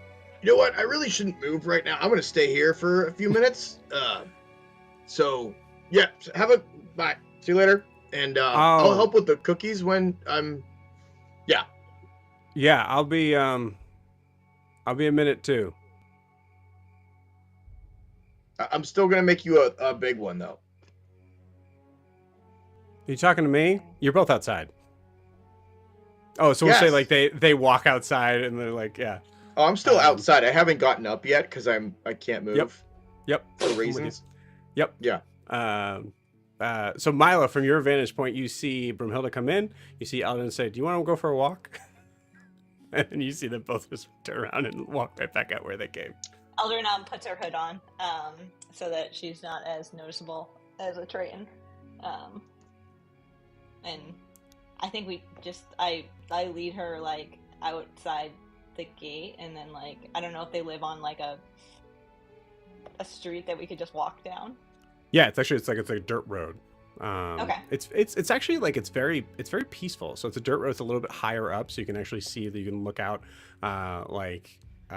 where there's just like a small sort of like picket fence, like along the road, because the hill going down is so steep. But it gives like a kind of like an interesting sort of vantage point of like the sort of like more urban side of the city.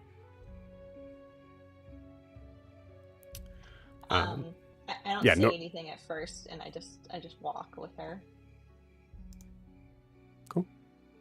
I think in tune, Noros kind of like goes and like sits next to me. Hey, dude. Sorry. For what? Well, I just I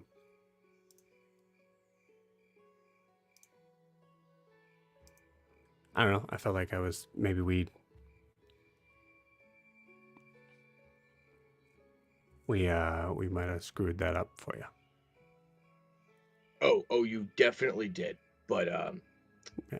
we were out in the open, so I mean, if it wasn't you, it could have been, I don't know, an unsuspecting Passing child, elderly person. elderly person. That could have caused someone to have a stroke. So I guess it could have been a lot worse. But yeah, well, sorry you had to, cease your activities as well. Oh, we're not. I mean, we're good. So I've heard. Oh, sorry about that. I mean, I thought we closed the door. My bad. Oh, you did. Like there's like a moment of like that.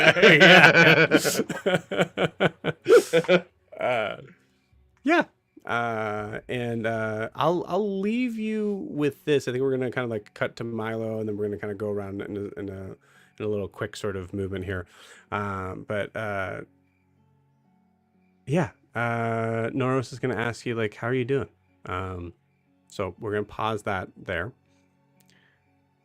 and we're gonna move to Milo. And so yeah, now that we have all these like the holes mended and stuff, Milo's gonna pull out a notebook and here's all their measurements. It's just been really helpful for me on the road to Guar's shoulder width just keeps getting freaking wider, but we could probably add like, I wrote that like 2 weeks ago. We could probably add like 3 inches, and we should be fine. You have their measurements written down? Yeah, I gotta make stuff for them every once in a while. Make sure they know I like them. We're gonna table that part, that last bit. Wilbur / Tina. I mean, me, my mom, and my aunt put that together in an afternoon over 5 bottles of wine. It was a lot for 3 halflings.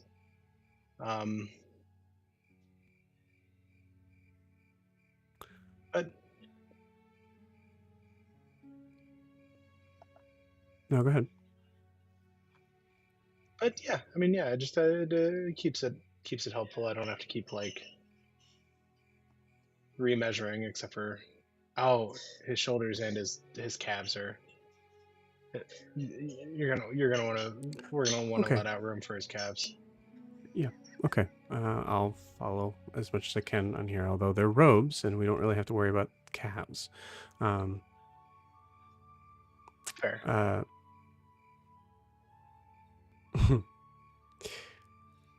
You know,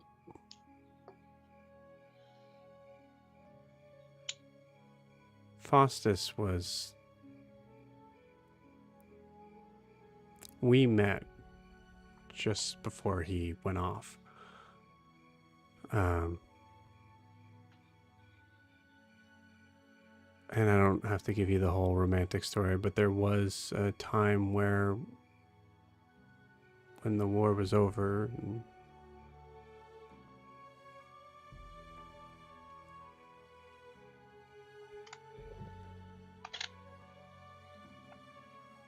there's a time for him where he seemed a little lost. And I think, even where he is now, he does a lot for me, and I think he feels like he has to make up for lost time. Which I guess is why we're here. But I guess it's just nice to hear someone who seems to have a passion for something other than whatever you want to call this. See, I mean, I don't know. It seems like he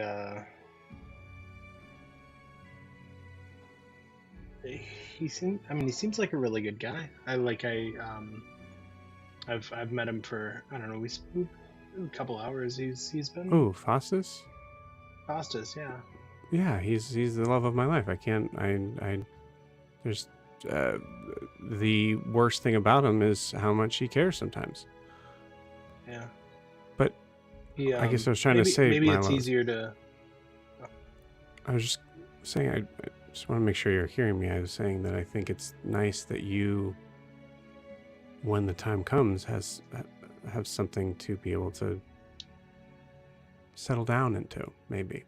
You seem to really like this. Sewing? She points to the page where all the measurements are of the people in your party.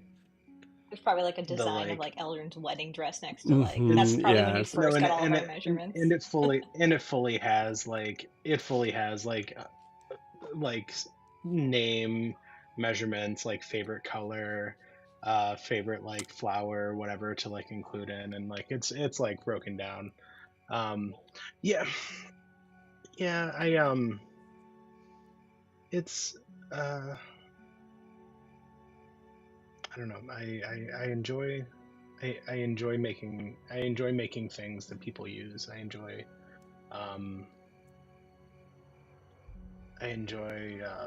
show. It's much easier to show my love, my appreciation in these like physical objects, because I can't.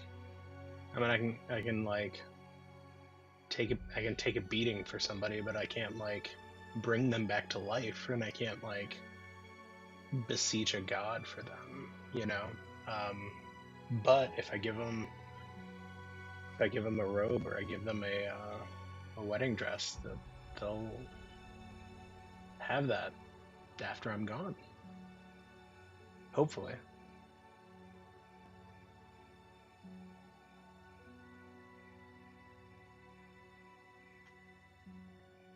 Everybody,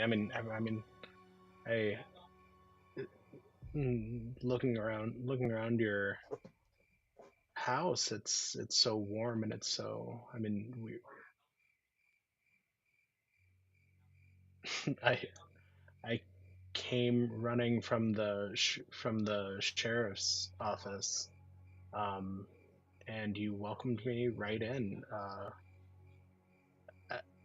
I can't help but see that you were. Oh, we'll have that we'll table that discussion for later. Okay. Well, I can't help but feel you two are doing the same thing, building your legacy of any like motions to all of the like hanging objects that are like mid fix, and things that Fostis is studying and trying working on. You know, and also your cookies are amazing. The like those spiced cookies were fantastic. Like, I feel like you're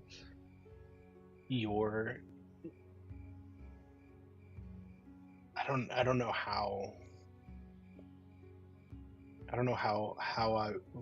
I guess making things for people that I care about is the closest thing to a legacy that I can see myself leaving on this earth, or on this Imea.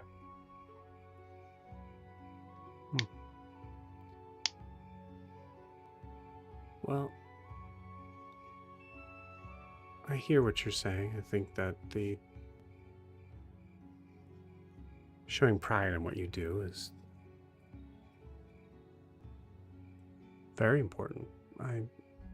And I guess I can only speak for myself as someone who is not shooting lightning bolts from their hands and making potions to make people fall asleep or whatever it is that you guys do. Milo's going to know that's Brimhilda and then Wilbur that do that. But I know that when I go, if I happen to go before Fostis, that my husband isn't going to look at my legacy as cookies or sewing or even the day-to-day of raising our son.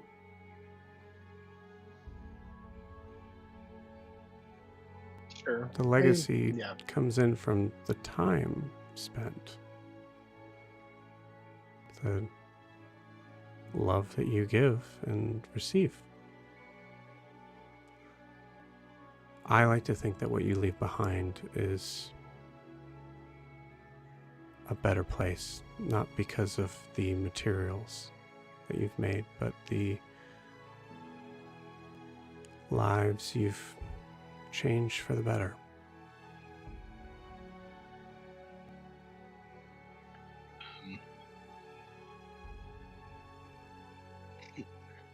As she says that, Milo is going to kind of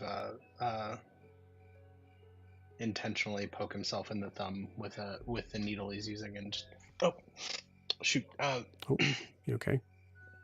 Yeah, one second, I gotta go. He's gonna like turn around and like prestidigitate some tears off of his face, and I guess I have less I have less confidence in my abilities in that arena than I do here. It's not necessarily something I would like as a trade, much to my mom's annoyment. But I know I can do this. Wouldn't want to do this. Be a tailor? I don't know. There's nothing wrong with being a tailor. It's not as exciting as I'm sure whatever you deal with day to day. Yeah, up until the last couple of months, I hadn't had quite as many exciting days. I haven't had as many down days, which has been rough. But the highs are really up there, and these guys are wild. But I know they would move the world for me, and I try, and I'm gonna try to do the same for them.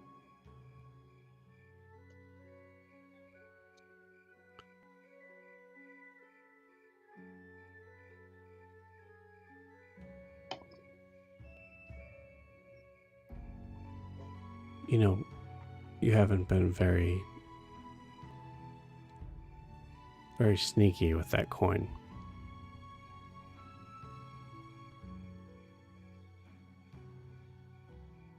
It's okay. I know. I've always known.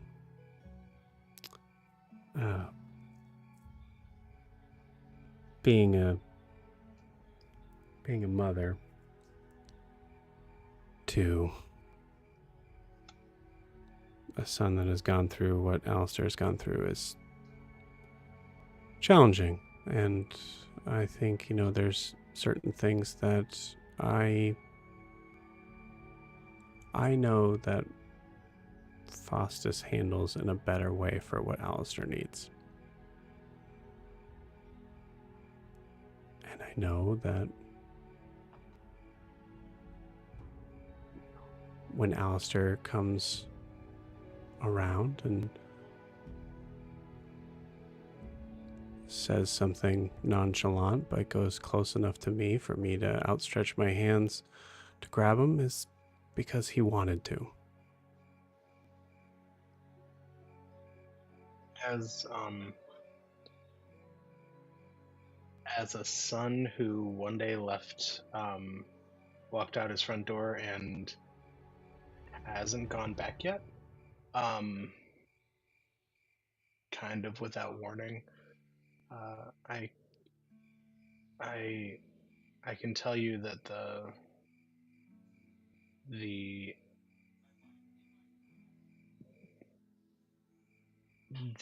example my parents set for me of what it means like to be with people you love, what it means like to be with people you care about, has come with me every day. So I don't know your son. I know it's not been an easy transition. It doesn't seem. I can't imagine it would be. But you don't seem like people that would half-ass bringing up a kid. I think I'm sure you did. I'm sure you did all right. I'm sure you Well, set him down a good road. I appreciate that, and thank you for saying that. But Milo, Also, sorry for swearing. I didn't even notice at this point today. Milo, I'm not saying this in the idea that I feel, I mean, sometimes I do. I'm not saying this for the compliment or for trying to bring up anything that I'm dealing with. I was saying that because I was trying to give you an example of recognizing that the role you play in a family is important, and everybody's different. But my husband gave you the coin, and I'm sure it wasn't because you were the loudest or the tallest.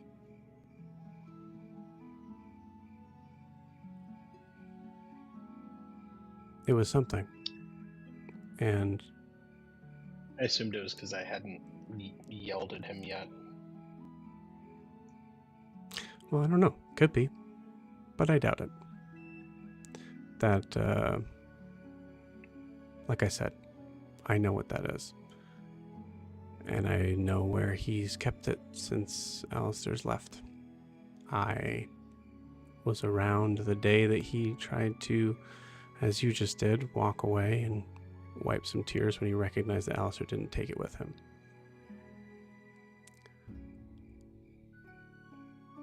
I think there's nothing wrong with feeling useful to somebody. But I think it's important to maybe look at the idea that even though you all are superheroes,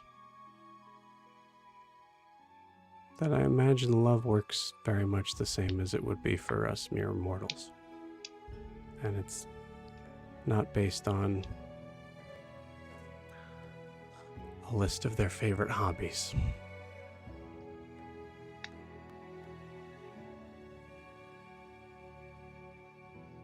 Anyways, I think this robe's done. And she walks away to another part of the room. Just for a second to kind of put her away. Yeah, As she like steps away, Milo's gonna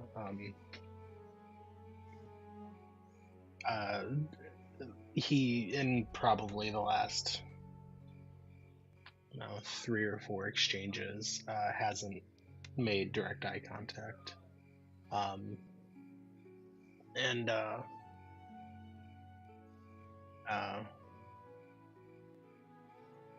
is gonna hold the coin and Seren, how's it going? What are you getting anywhere? Are you safe? Seren, you still can here? respond. Yes, you can. I did roll for it. Just made it into the tunnels. Frederick's tagging along, apparently. He made a chandelier fall from an 80-foot ceiling. Oh, okay. You're gonna say that to everybody that you're. I don't know who's on the other end. Come on, man, be cool. Just one person. Okay, all right, fine, whatever. I guess yeah. We all came up with the idea together to ask you to do it, so. I know. I'm just saying. I only have like 15 more minutes left before this spell's gonna wear off because I've been. Okay. I'll check back in later, Milo. Gotcha. Stay safe. Cool. We're gonna move from there to outside as Brimhilda is walking with you for a moment, and you see her just stop, lean on the picket fence just out of view of Guar and Noros, and is just staring out into the city.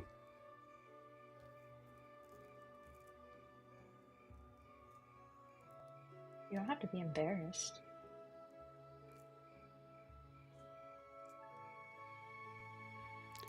I know. But I wasn't. I mean, I was, but that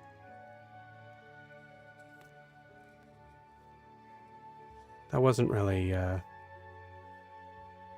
fair to Guar. If you want to just have fun with Guar, that's perfectly fine. He just needs to be made aware. He has made it perfectly clear that's not what he wants. I think there's a little bit from him that wants that, but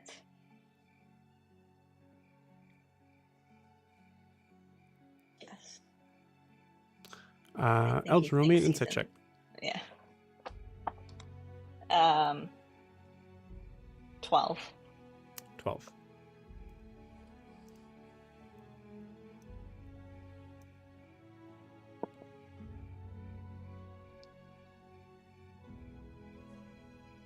I'm gonna say you have advantage. Okay. Roll better. 15. 15.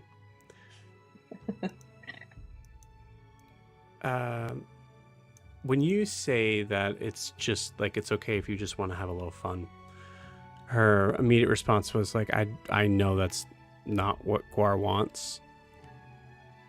You recognize in her moment of like looking back up the hillside, you're not entirely sure if that's what Brimhilda wants either.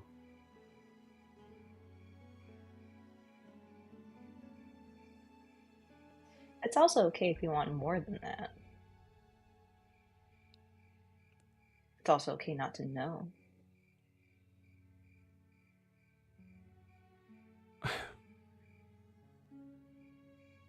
You have a lot, going on.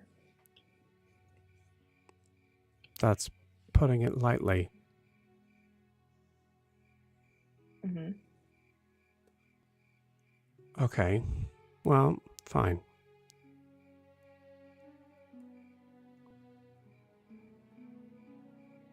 I am not going to do that to him.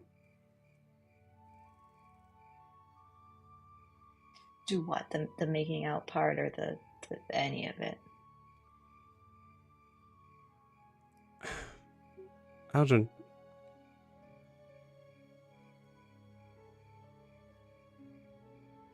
unless there's some sort of miracle, I'm not gonna be here for much longer. Well, we already said we're not going to let that happen. We're going to figure it out. Okay, sure, maybe. But what if you don't? Then shouldn't you enjoy the time that you have left with someone that you might be able to love at some point? So that I can live in the oblivion of not knowing or believing or being anything while Guar has to stay heartbroken for the rest of his half-elven life?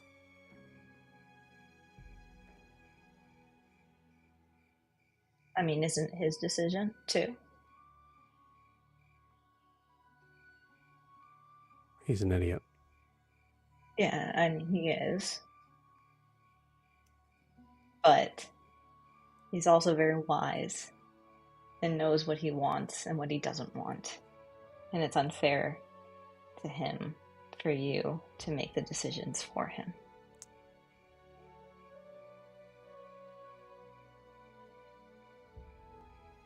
Roll me a persuasion check. Can I guide myself?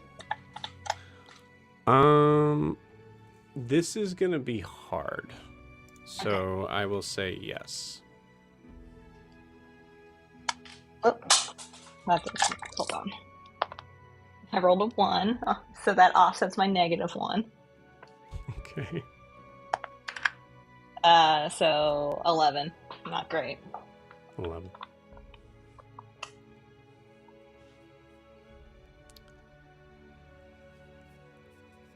Yeah, okay, thanks. I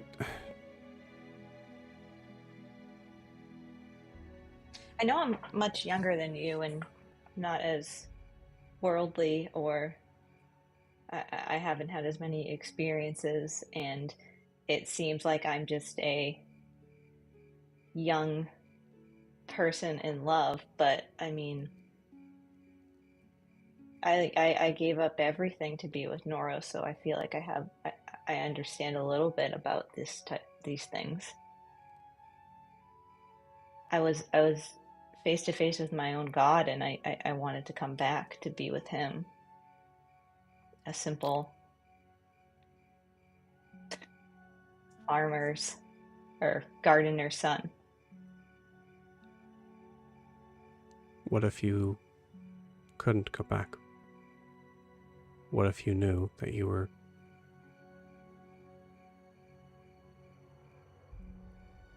I wouldn't rob him of the time that we had left. That's so or selfish. myself. Yeah. Love is very selfish. You think it's fair that he and I would choose each other to save as opposed to anyone else? It's not fair.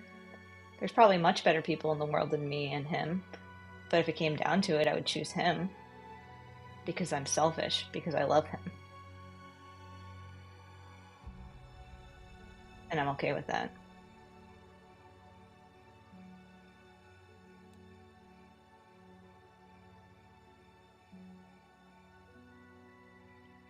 You're right. I am older than you. And I've seen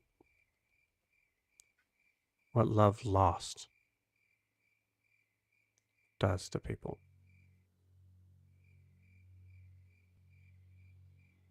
And I am very aware of how strong he is.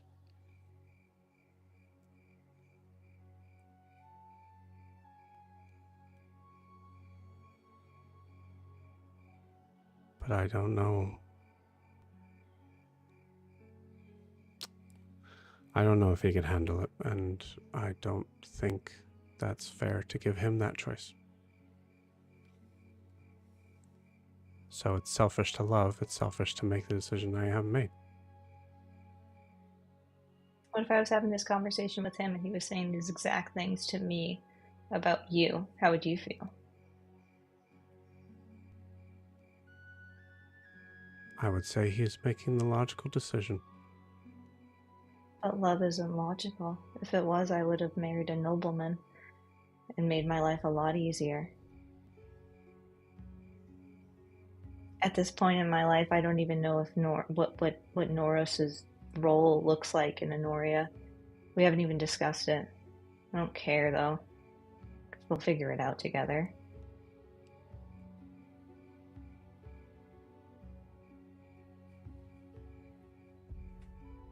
But I am young and naive. You know best.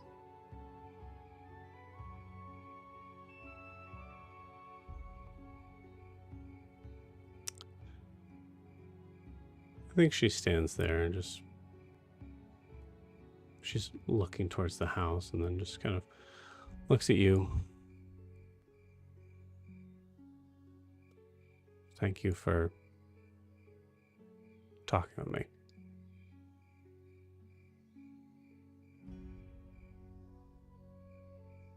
Anytime. Even though it's weird. And uncomfortable. Yeah. Yeah. We can both agree on that. Well, now it's very weird because you said it. You said it was Yeah, weird. no, I just wanted us to be on the same page. I'm happy to talk with you and if we weren't, wouldn't I just agree with you anyways? Why? Because I wouldn't want to hurt your feelings on being the only one that would think it was weird. Maybe I thought it was just nice and friendly. Then tell me that, and then I will learn from that. No, I thought it was weird. I'm just saying you made then. a rather rash decision in just saying it. I'm saying it was weird for me. This is weird for me. You just said it was weird. That's what you said. You said it was weird. Okay, well, okay. It's weird for me. You can feel however you want to feel. It's not going to offend me. Fine. It's weird for me. Okay, then. We're on the same page and we agree. Right, but you had the qualifier of saying it's okay if you say that. I didn't say it's okay if you said that. I would have said it even if you didn't feel that. I know, and that's my point. That's what I'm saying. We cut from here.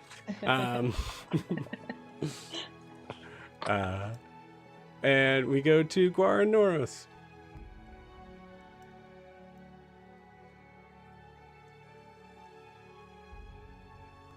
I think this is your belt or stirrup thing. I don't wear heavy armor much. That's man. where that went. Yeah. Thank you. Yeah. Thank you. So you doing okay? Yeah. Why do you ask?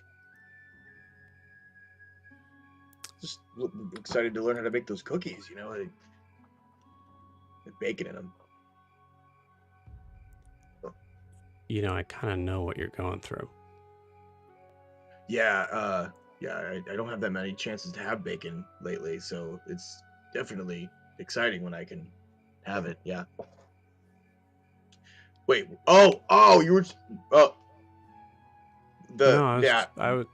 was talking about bacon. Okay. Yeah. Right.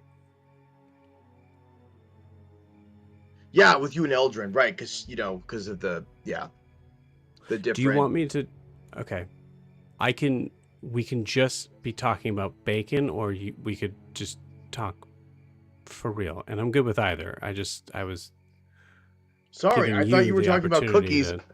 I am very confused right now. So we can call it whatever you want, man. What do you want to call it? Let's talk, Noros. Let's do it. I need a few more minutes anyway. Minutes. Wow.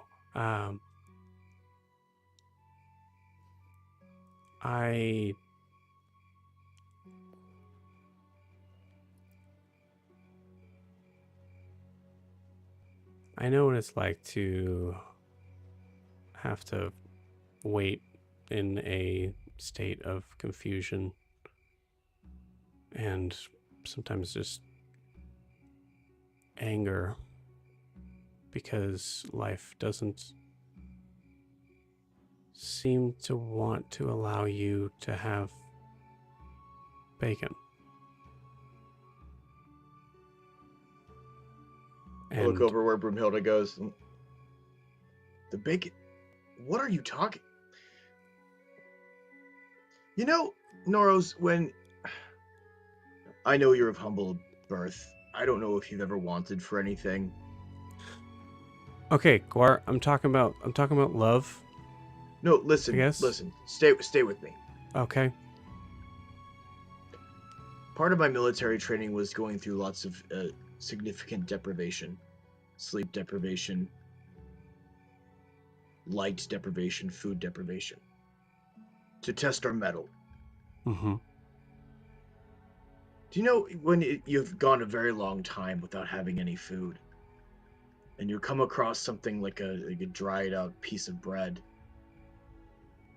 and you finally eat it, and it's the greatest piece of bread you've ever had in your life? Sure.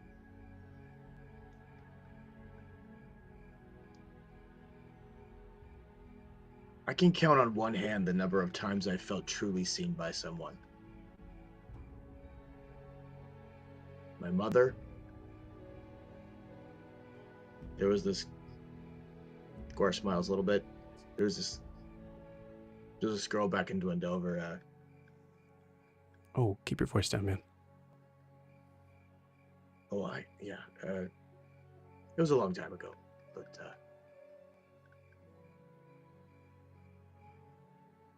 okay. And that night in the Grove,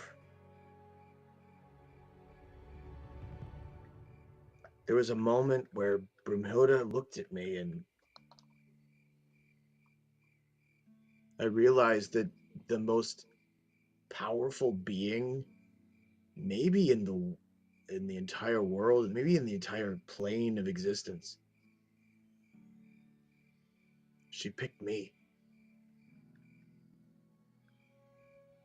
She wanted me.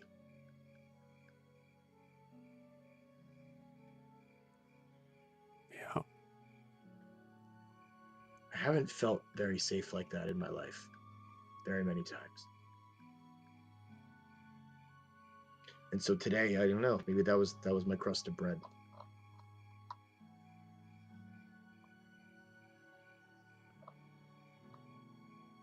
Maybe that was my old piece of bacon that I found. You wanted to talk about bacon, I thought I'd bring it back. Okay. Does that make any sense? I don't know. Yeah. I think what you're saying is you're good.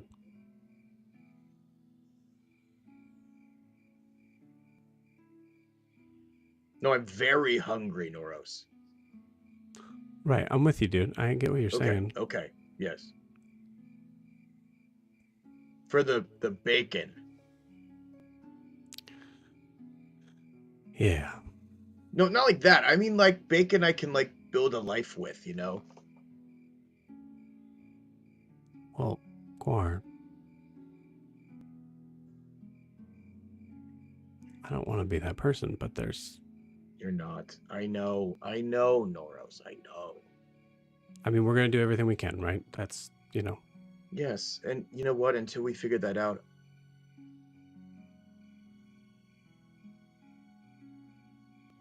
it's worth it to me to have the time that I do.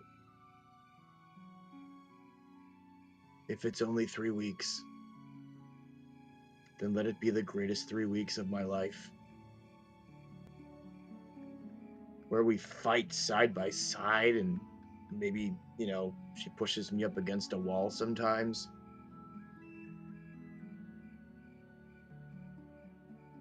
We can triumph, maybe save this world. The bards would write songs about us. I could have them come to the tavern that I hope to have someday.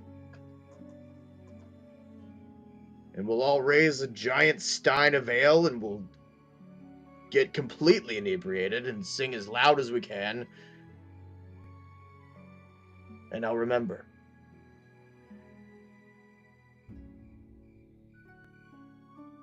He sits back and kind of smiles and... Yes, that would all be worth it to me.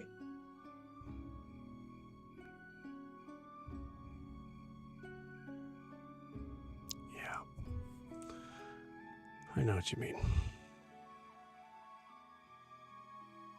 Gwar pulls out his flask.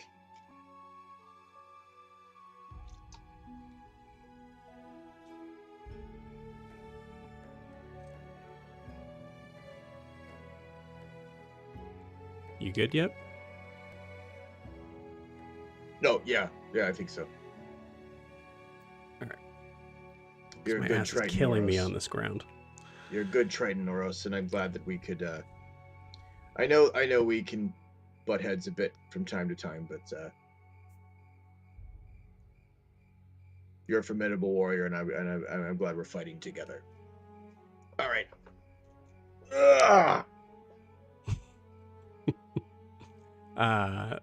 I picture this moment as Eldrin and Brimhilda like walking back, still arguing.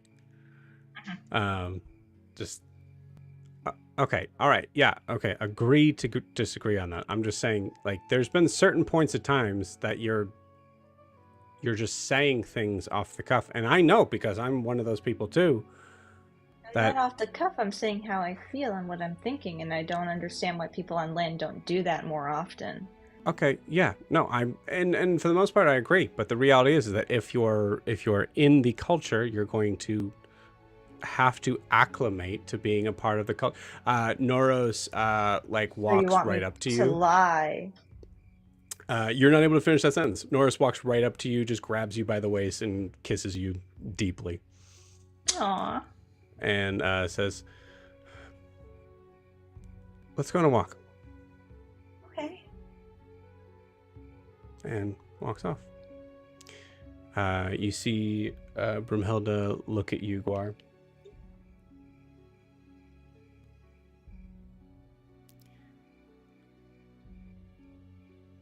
And there's a lingering moment. You see her look down, break eye contact, and go in the house. I reach out for her hand as she walks by.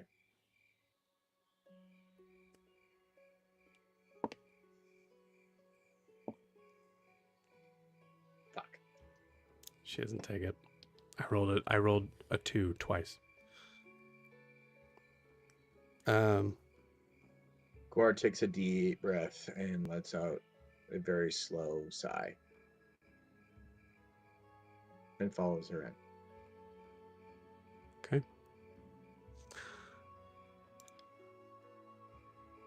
So, are you part of like an adventuring party or something? Is that... What are we doing down here, by the way?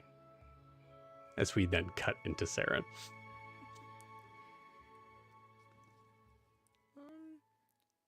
Yeah, you could say that. Cool. I have a friend who's looking for someone that might be here. We're trying to figure out the layout. Gotcha. Okay, cool. Well, I mean, you know, I could... Well, I guess you're here already, so that's fine.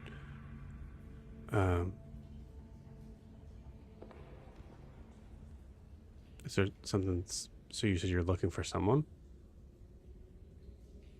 Yeah. Like a student, professor? Possibly a prisoner? They might be blue.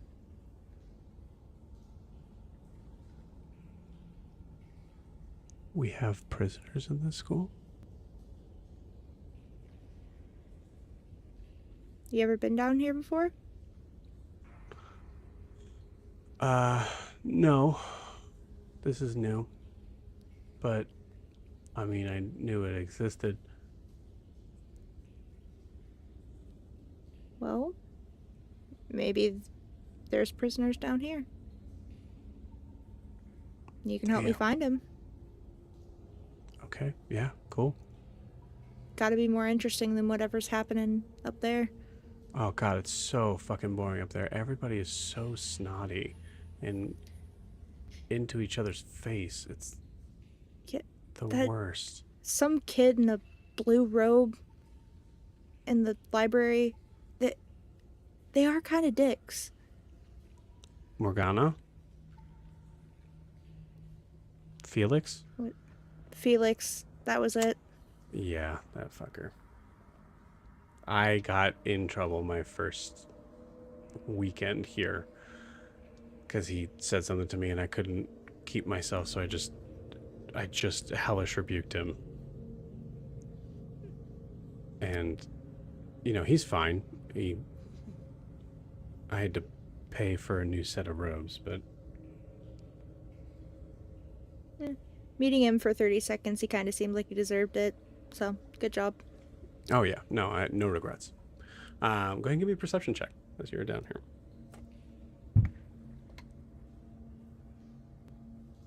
That is a 22.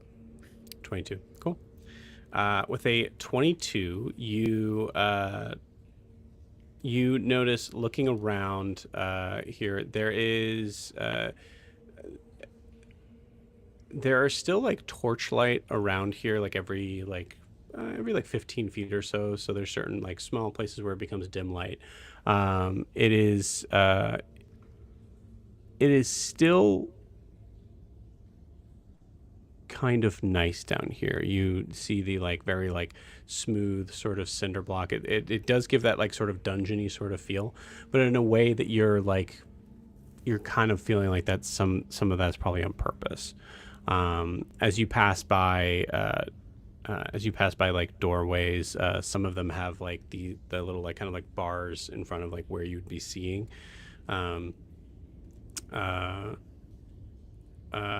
As you look in the first one, you notice that it looks like it's do you have dark vision? Yeah. Cool. You notice you see like there's some it's essentially a supply closet. It looks like there's a barricade that has different sort of like dusty shelves with like general sort of things on there. But you also notice there's something that looks humanoid in that room, but it is not moving.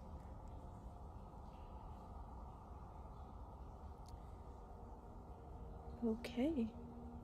What are you looking at? Any idea what that is?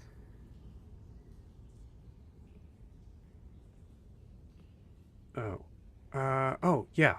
That's one of the janitors. Automaton.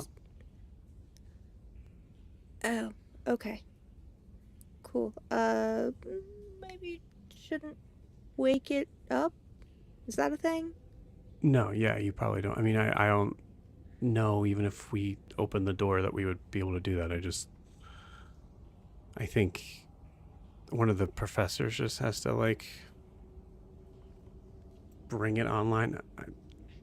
I've never really seen anyone do it. I just see them around every once in a while.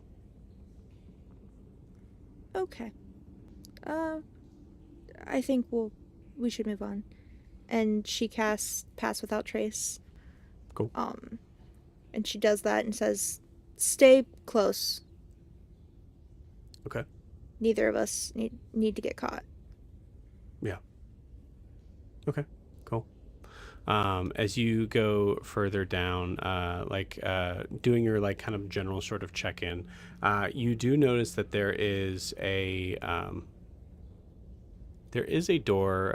It looks to be like a little bit differently shaped. It's a little bit wider. And you see, I imagine that Seren is just like peeking in through every door. Mm-hmm. Right. there is this doorway. You happen to notice that there seems to be another hallway that seems to kind of go down into nothingness, this darkness. Not lit at all. You think if they're keeping prisoners down here, they'd keep them in the very ominous dark hallway? Yeah, maybe. Do you need me to... Is this locked? Do you need me to pick it?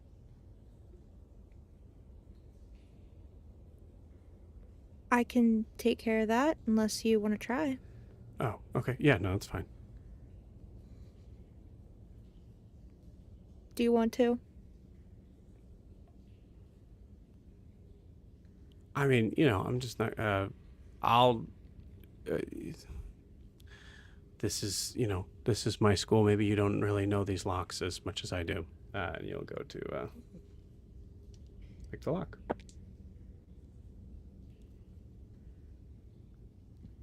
I imagine Seren is very impressed. That was a nat 20.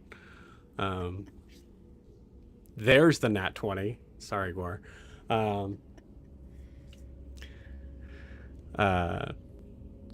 See? Good job. Impressive. No problem. As he loses invisibility, the minute he does that, you see him like spinning the. Oh yeah, okay. We're good. Now you know at least it's me, right? Yeah, I could tell. I can still hear. Yeah. I'm just gonna... And she opens the door. Yeah, sure. Yeah, okay. And you open the door. You continue down this hallway. This hallway having no light at all.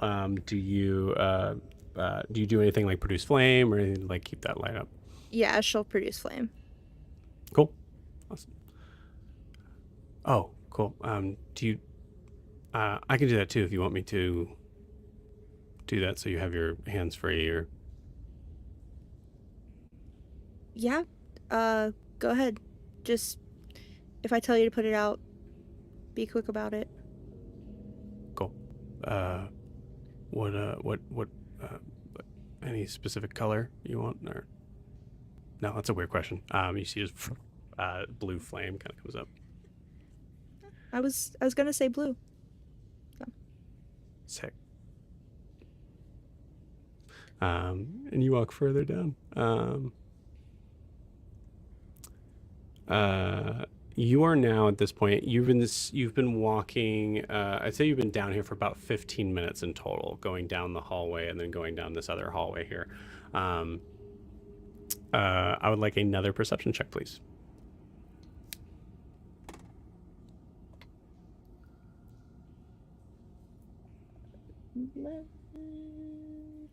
23. 23. Cool. They 23. Did I get this ready or not? No, I didn't. I can't remember anything.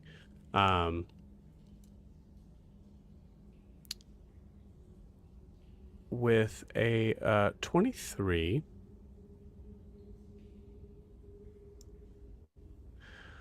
you are peering down this hallway. You notice that there's so far been no doors at all for the past, like, I'd say like maybe 4 minutes that you've been going through here.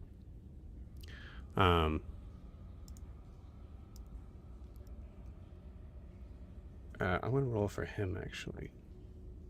Okay, cool. There it is. So, where are you, like, from?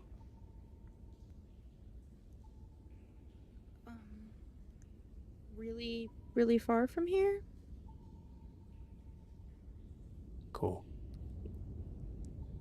It's like there's a desert and then some mountains. Oh, Morakaba.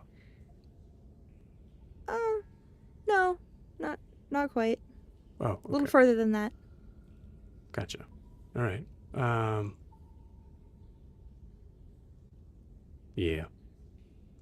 I'm from Dare's Wharf myself. Oh, I know some people that are there right now. Oh yeah. Well, I mean, it's a shit show, but it's home.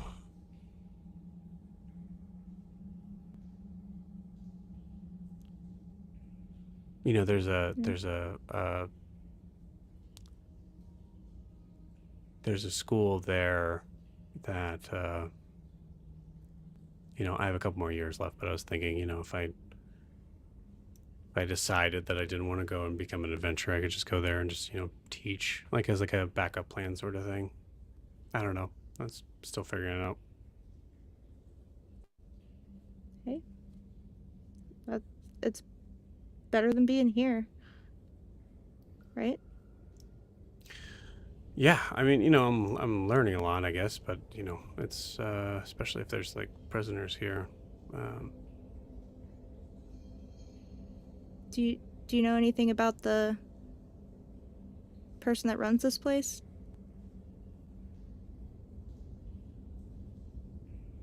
you talking about the headmistress? Yeah, her. Yeah, not really. She just, you know, I think I saw her once. I don't know. Everybody seems to just kind of stay out of her way, I think, from what I understand. Does she like stay in the school? I don't know. I don't see her that often, and I've been here for like 3 years. I've only really seen her once. I feel like everybody else would, you know, no one seems to really talk about it, but I don't think she's here very often. I heard she has a brother too or something. Is he the one that stays here or?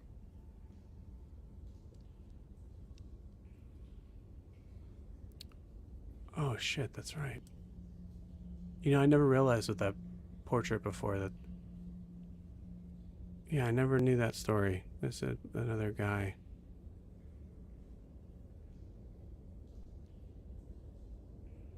Huh. Yeah. No, definitely haven't seen him around. Interesting. Do you think once we have a little more light, you could, I don't know, draw up a little map of some of the school for me? Like if she has an office or anything like that. Just so we can stay out of her way. Yeah. I can figure out where that is. Just ask around. Yeah, I could definitely do that. Just try not to ask the wrong people. Oh yeah, no, it's the wrong people wouldn't want to talk to me anyways.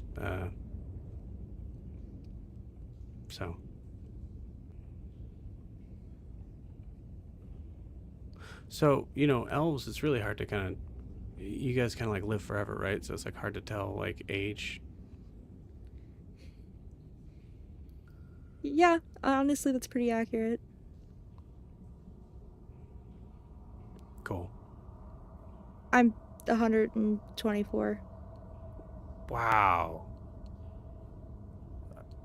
Cool. Sorry. That was. Yeah, that's cool. Yeah, it's fine. The people I've been traveling with for months didn't know that either, apparently. So. Oh, I'm sorry. They sound like real jerks.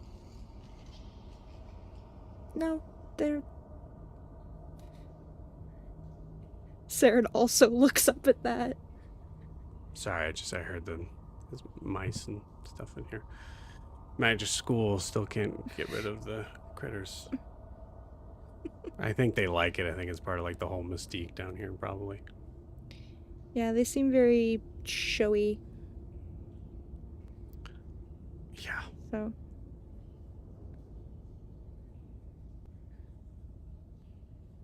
Does Seren see anything down the hallway yet?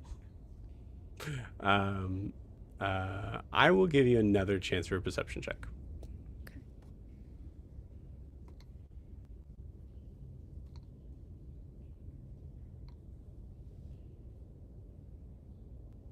22. 22. With a 22, you still don't see. You also you don't notice any doors here. And it's been now at this point, I'd say, so you guys have been walking for like 10 minutes. This is weird. How far out are we going? I mean, I'm good. I'm fine. I just didn't know it goes. I just didn't know this was this elaborate. I mean, do you think there's like, I don't know, magic's not really necessarily my thing, but there's like magical doors or something? And she like goes to a wall and starts just kind of like feeling around. Oh, that's a good idea. Yeah. You see him kind of do the same thing.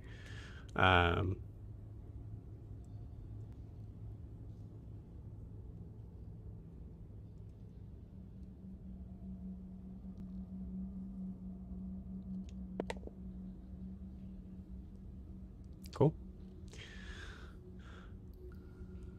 Okay. Hey, is this anything? As you turn and look and you see him put his hand through the wall.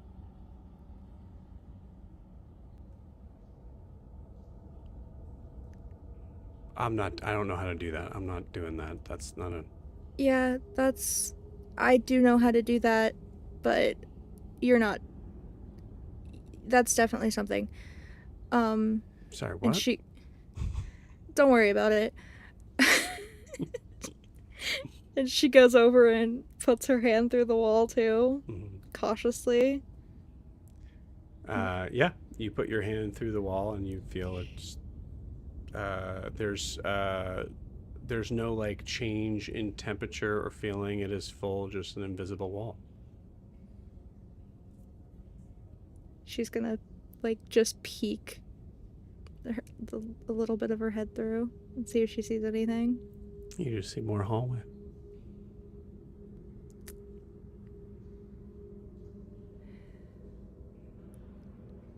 Well, do you want me to go check it out? And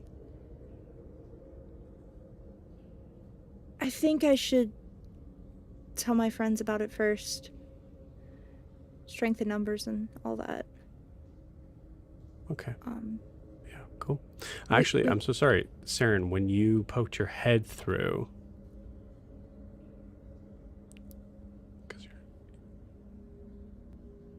No, I'd say once you poke your head through, you do hear a noise.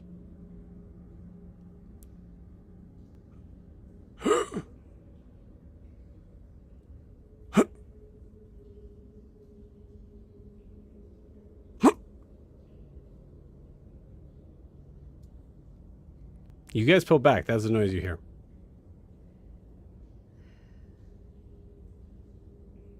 I mean, I don't want you to go in there alone. It's no sweat. You see him walk through.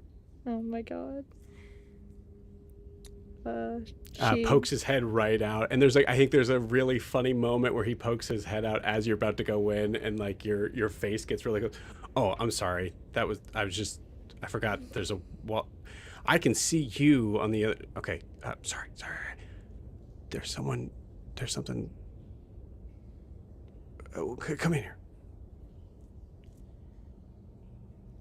She's gonna very cautiously step through. Cool. You step through. Shitting her pants in the process. You continue to hear that same sound. Right before she puts her full head through, she goes, Milo, found a fake wall? Heard a noise. You do not hear a response. Okay. Shit. And she goes all the way through. Cool. Sorry about that, by the way. So if you look, like, and you turn and look, it's like, you can see fine. Like, you can see the hallway from this side. Great. So if someone's down here, I didn't know where you were. I didn't know you were coming in. Okay. Yeah. Got it.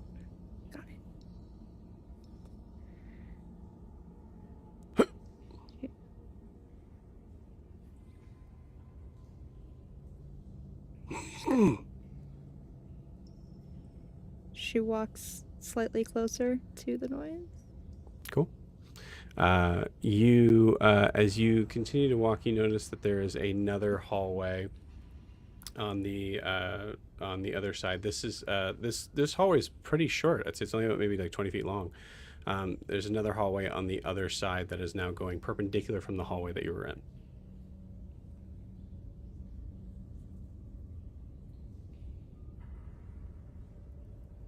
Can you repeat that?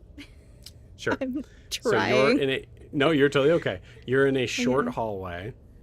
Okay. And as you're going down, you notice that it seems to tee off, going left to right, which means that it's running perpendicular from the hallway you were in before you found the invisible wall. Okay. Can I tell like where the noise is coming from? Yeah, I'd say as you get there, you notice it sounds like it's coming from the left-hand side from where you're at. Okay, she'll go left then. Cool, awesome. Give me another perception check. Actually, I think you're being really careful in this, so I'm just going to give it to you. As you like start to make your way towards the left, you can like look back, just to like maybe see like where Frederick is, and you see nothing but solid brick wall. And then you see Frederick come through. What?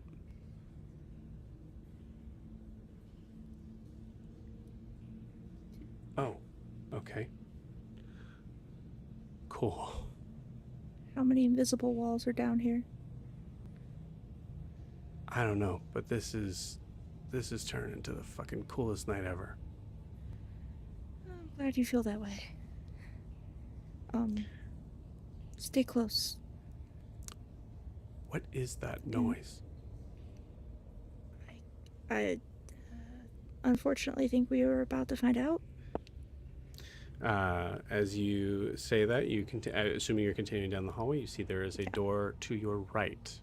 It sounds like it is the source of the sound. You also notice that there seems to be a light on in that room from your like looking at it from the side. You see that there's a light that seems to be reflecting off, and you see the shadow of something moving. And the light reflected off the wall. Is there like a window in this door too? Yeah. So there'd be like a short tiny portcullis door. She is going to try to peek through the window. Okay, cool. Give me a stealth check. Oh, and also my pass without trace. I can't be tracked by magical means, which I totally forgot about, and that's really cool. Yeah, that is sick. So that is a 37, 42 with pass without trace. Beautiful. Jesus. Beautiful. Cool. I'm going to tell you, this guy rolled a 2 with modifiers. Just that do not beat equal. it. Yeah, just beat it. It rolled a 2 with a modifier of plus 40. No. You hear the sound now going. And as you look in the window, you see a figure of a bald-headed man, extremely muscular, shirtless, exposed back. That has a desk that he is raising above his head. That is like the size of it is a full-on office desk. That he's just.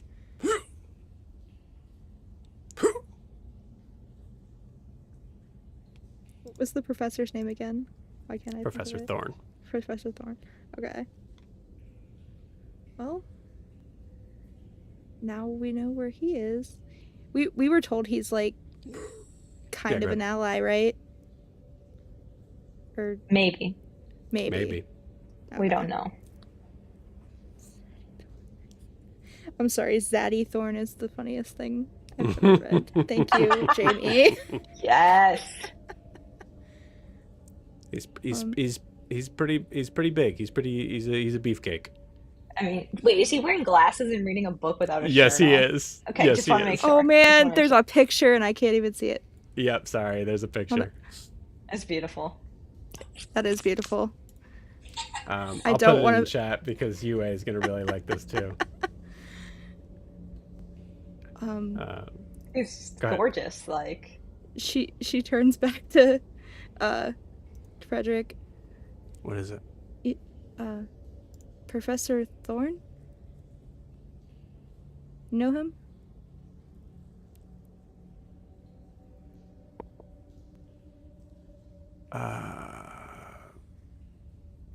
Sounds familiar.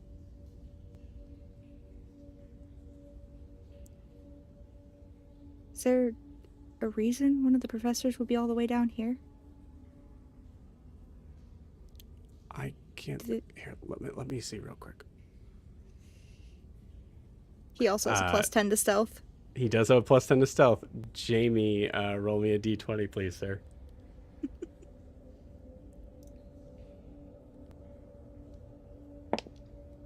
15.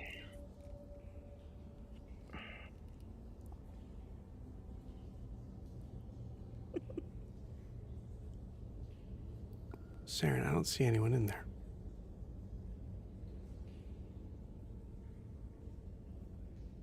You notice that you don't hear the sound of him lifting a desk anymore. Hold on, I'll look again. Okay, yeah, yep, I saw him. And you hear a voice on the other side of the door. Well, you might as well come in. And with that, we're going to end tonight's session. We'll see you guys next week.